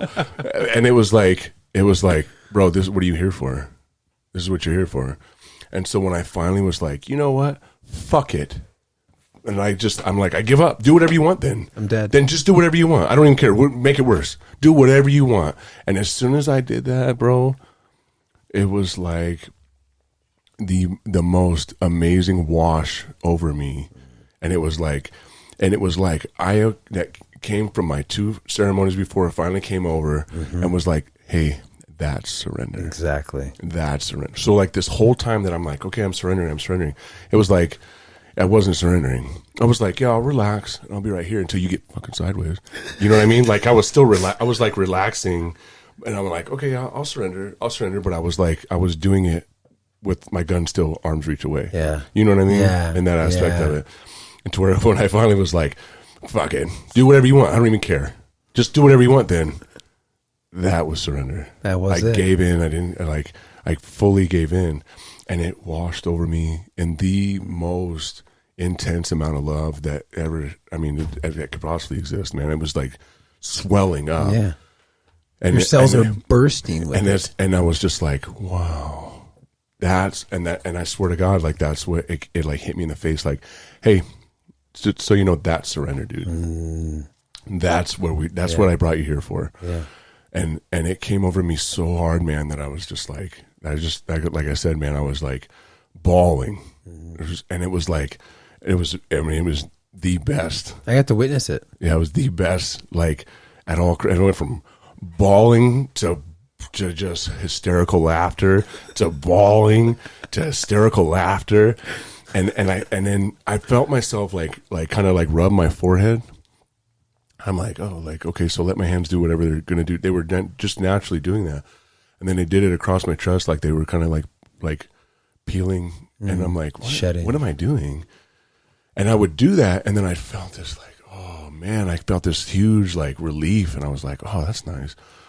So I did it again, and when I did it again, I felt, oh my God, this huge release again, and I could hear Theo next to me every time, like I would like do like the motion, like I was peeling something off of me.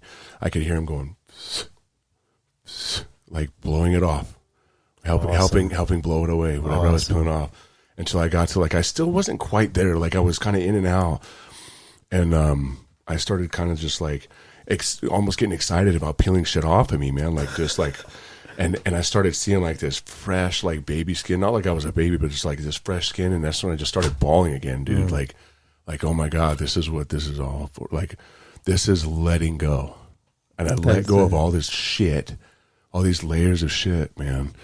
And pulled all those layers of shit off of me, and was just walking around fresh, all open to all this new experience and everything. And man, that's what glowing. Like, we're glowing. I mean, dude, there's so, my takeaway from that was that it's just incredible that we really did experience very similar, experiences. Yeah. I didn't have much terror, right. But there's so much on the other side of surrender.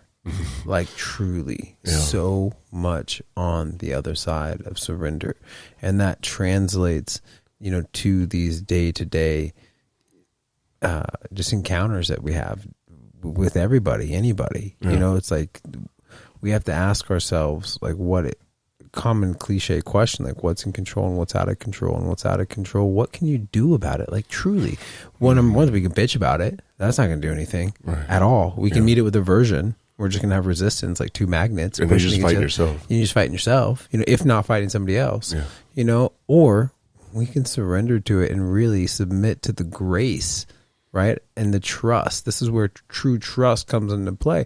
Maybe trust in yourself, trust in source, trust in God, whatever you subscribe to. But that's when we can really drop into that trust and just watch that shit not work itself out. Watch that shit unfold right in front of your fucking eyes, and you're like, wow. When you stop and recognize like, oh man, like I know this now, man. I wish I would have known this 5 years ago. I wish I would have known. And you stop and go, but you know now. It's now. Shut up about all that, man. Like you are right where you're supposed to be, and when you can surrender to that, right, I am where I'm supposed to be from here on, because when you hang on to the past, you're not going anywhere. Right. It's just like hanging on to an anchor, wondering why you're sitting still. And so when you can let go of those things and realize everything starts right in this moment, right now, in the present moment. It starts right now. Like you can identify with the things that you've done in the places you've been, but right now is who you are. These tools that we're coming across, I call them the secret teachings, right? These are the secret teachings of all ages. It's actually a book. It's a fantastic book. But these are the secret teachings that have been around since the beginning of time. Right. And, you had made that comment, man, I wish I knew this back then. Well, we have the ability to teleport. We have the ability to time travel. Okay, and that time traveling is the ability to take our newly acquired wisdom that we just got in this moment through that experience, reference back in time our memories to where we didn't show up or where we wish we would have had that information, those secret teachings, and then we get to apply it moving forward in the future, and how we show up for ourselves and for other people in the future. That to me is time traveling. You know, like It's 100%. And you know, it's the same thing as, you know, creating a predictable future or trying to predict your future. You know, where you know, the same thing as hanging on to your past.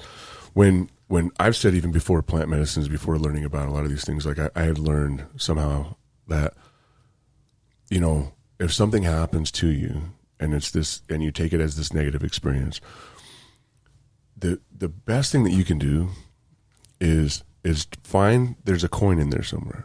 There's a little gold coin in there somewhere, something that you can learn from that experience. You take that coin from it, you put it in your pocket, and the rest of it's garbage. that's it. Always be learning. That's the way of the rest Stoics. of it, the rest of it, if you carry all that with you, you're just carrying dead weight. Right. It's not worth anything. You're not helping anybody by carrying that weight, but you're carrying it around, man. Like, yeah, but this happened to me. So fucking what?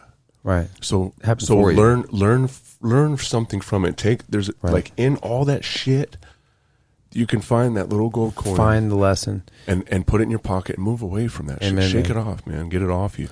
And knowing that, even before plant, when I understand it in such a different way now, after you know, having more connection with source or whatever you call it, like that connection with understanding, like we're always moving forward. You're always moving forward. It's just the shit you drag with you along the way. Right. Is how fast you're moving. Right. And so until you can't open yourself up to more if you don't let go of things, man. You can only carry so much.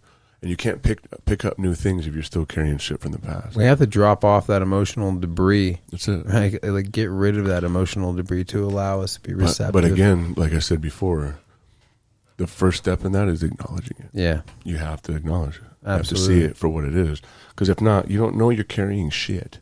You don't know you're carrying all this heavy, this dead weight around. You don't. Most people are walking around not even realizing that they're carrying this extra weight from these past experiences and from all this shit that's not helping them, even if it's guilt. Right. And that's the most common one that I see in friends, is this guilt that they did something and that they're not showing up. It's well, that's the thing, is this other person's not feeling any better that you're carrying this guilt. You're not helping that person. Right. Even if they would enjoy knowing that you felt guilty about something you did to them, it's not helping them. And it's not helping you. Right. So carrying all that around isn't helping anybody. Why the fuck are you carrying it around? Correct. And so being able to shed that, man, recognize that. Like, what am I hanging on to this for? And I guess, you know, I don't want to be redundant. We've kind of had this conversation. How does this serve me? Before, but absolutely right, man. Let go. Like, man. what's this? That's the sacred question: is how does this serve me? Yeah. Right. Those are the great philosophers, the Stoics. And exactly, like, to me, it's even more helpful. Like, even if it's not even a self-centered option of like, how does this help me? Like, you're not helping anybody. Right. You're not helping anybody by hanging on to this shit. Right. And carrying all this stuff around. As much as you might feel like, I should feel guilty, or else I'll feel guilty that I don't feel guilty, you know? And that is such a dangerous trap, man. It is, man. I think it's important. I think we all agree it's important to feel, right? So if you do something and you do, like when I got back, you know, within a week I smoked a joint, you know, I was like, and then I found myself feeling guilty. And I was like, wait the fuck on. I was like, okay, I felt it. Then I'm going to move out of it. Yeah, I'm here now. I'm going to sit in it for a minute, and then I'm going to move right the fuck out. Yeah. Why? Because this is just old patterns that are like trying to guilt me and doing it. There's nothing wrong with it. Yeah. Like nothing wrong with it in at my current state, in my current situation. Like there wasn't. So there was no reason to sit in it. It's just a past behavior, you know, that or a past experience that I had with it, you know, and so I started guilting myself. And, you know, how many times do we do that with so many different things day to day to day? Everything from like, oh, I can't believe I ate that. Right. I hear Brighton do that to herself all the time. Oh my God, I can't believe I ate a couple fucking almonds.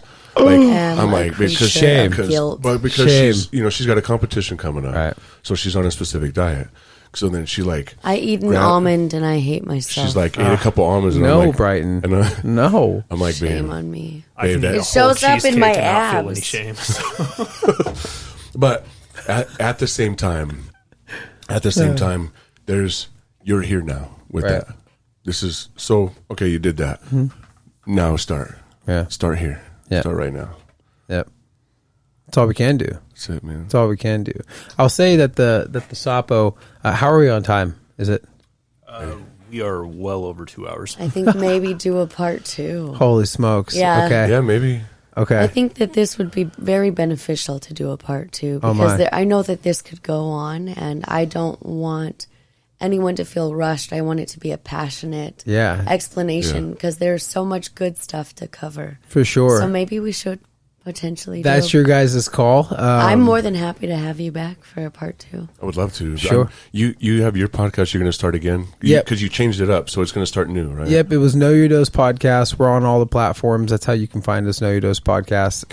I found the Know Your Dose, but you guys aren't doing anything with that right now, correct? Right. We stopped at 99, episode 99, and we're going to we already have rebranded it as the Gateway Theory because cannabis is a gateway drug. Yeah. And that's yeah, exactly. I like that. Air quotes. Yep, it's a gateway to creative expression, imagination, Yep. and so much more. And so that's what we're going to cover. You know, anybody who tunes into the Know Your Dose podcast, you're going to see we talk a lot about psychedelics, cannabis, the applications of it, and personal development. Cool, man. And so we're just going to expand more on that on the Gateway Theory podcast. And so September 1 is our goal. Okay. But before the new year, we'll be launching that again. Awesome. Okay. Yeah. So check out that podcast, man. We'll and put then, everything in the description box. Expect September 1st. Yeah. And then how else can people reach you, man? How else So- can people watch what's going on? Yep. You number one, of course, bakedbros.edibles on Instagram, bakedbros.com. My personal Instagram is Unitatis, which is Latin for unity, Unatitas, something like that. You just look up Nadeem. You'll find me. Nadeem. Nadeem, it shows yeah. up. It Yeah, shows I'm like up. the only Nadeem in the world, so Right. don't worry, it'll pop up. That's probably one of the best ways to get a hold of me if you want to is just look Nadeem Al Hassan on Instagram. Connect with me if you ever want to talk more about breath work. I got a lot of resources on it too. Yeah. Again, very passionate about it and helping people So understand. how do we get in on? You do seminars? So we do group sessions. The You next said one, doo-doo, just so you know. I almost said that too, but I was trying to be mature. the next group session is going to be really cool. Friend and I got Lifetime Fitness to approve us to do somatic breath work at Lifetime as one of the classes. Okay. So that's Badass. super cool. Yeah. They're a big corporate company. So, it's just really cool that we're opening it up to the gen population like that. Yeah. And then we're having another group. We do one once a month, but September 12th in Phoenix, Arizona will be our next one. You usually have about 25 to 30 people. And I do one-on-one sessions often as well. Awesome, man. Sometimes I do group sessions at the house or both are equally as powerful. So just Absolutely. find you on that. Yeah. That Yeah. Unititis. Yep, Unititis. Cool, That's man. it. And again, Nadeem Al Hassan is the easiest way. And God, man, this has been really cool. This has been such a yeah. beautiful conversation. And I'm there's- so I love it. grateful I that really we feel included like- this in our channel. There's we only got halfway through the cup. That's like, I know, Day, and so day 3 there's is gonna it. be. Day 3 is it, and then we have the Wachuma. I know, All but right, I didn't y'all. even- Day 3 Shit. in part 2. Yeah. What? And Wachuma. Wachuma was a 12-hour. I'll get involved heavily on that conversation. I have to leave a cliffhanger. Okay. The day 3 was when. Here it is. Okay, there's a pyramid of spiritual connection. Okay, and at the base of the pyramid is conceiving. Most all can conceive an idea, right? I can plant an image in your head and you can conceive it. Well, then there's believing. Okay, so you can conceive, then you can believe. Maybe you see somebody do it and you're like, oh, okay, I can believe that. Then there is understanding. Understanding is, okay, I can conceive this. I saw this. I believe this. Okay, now I'm understanding. I could probably do that. I'm understanding. I'm comprehending this. Then you have knowing. So there's a knowing, and then you have trust. Trust being pinnacle. So again, conceiving, believing, understanding, knowing, trust. Okay, and on that third day, I had a full experience of trust in this process, and saw and experienced what the maestros and maestra actually do. Oh my God. Whoa. Yeah, I All know right. exactly what you're talking Cliffhanger. about. Dun, I dun, know dun, exactly what you're dun. talking about. Whoa. Yeah. Whoa. Yeah. Holy shit. Guys, thank you so much. And, Thank you. Thank you for coming. Genuinely, Super cool. thank Yeah, I you. can't wait to do this again. Genuine with you, man. conversations. Love it, guys. Oh, yeah. Appreciate you so Very much. cool. Absolute pleasure. So, man, if y'all made it through that two hours and some change, Thank you. yeah, thanks. Let us know what you think in the comments below, please. If you like it, let us know you liked it. It helps us out if you hit that thumbs up. And we will do this again. Yeah. So if you want to see the continuation of this, make sure you hit subscribe so we'll let you know when that happens. Yep. And as always, Run your drills, not your not your mouth. Mouth.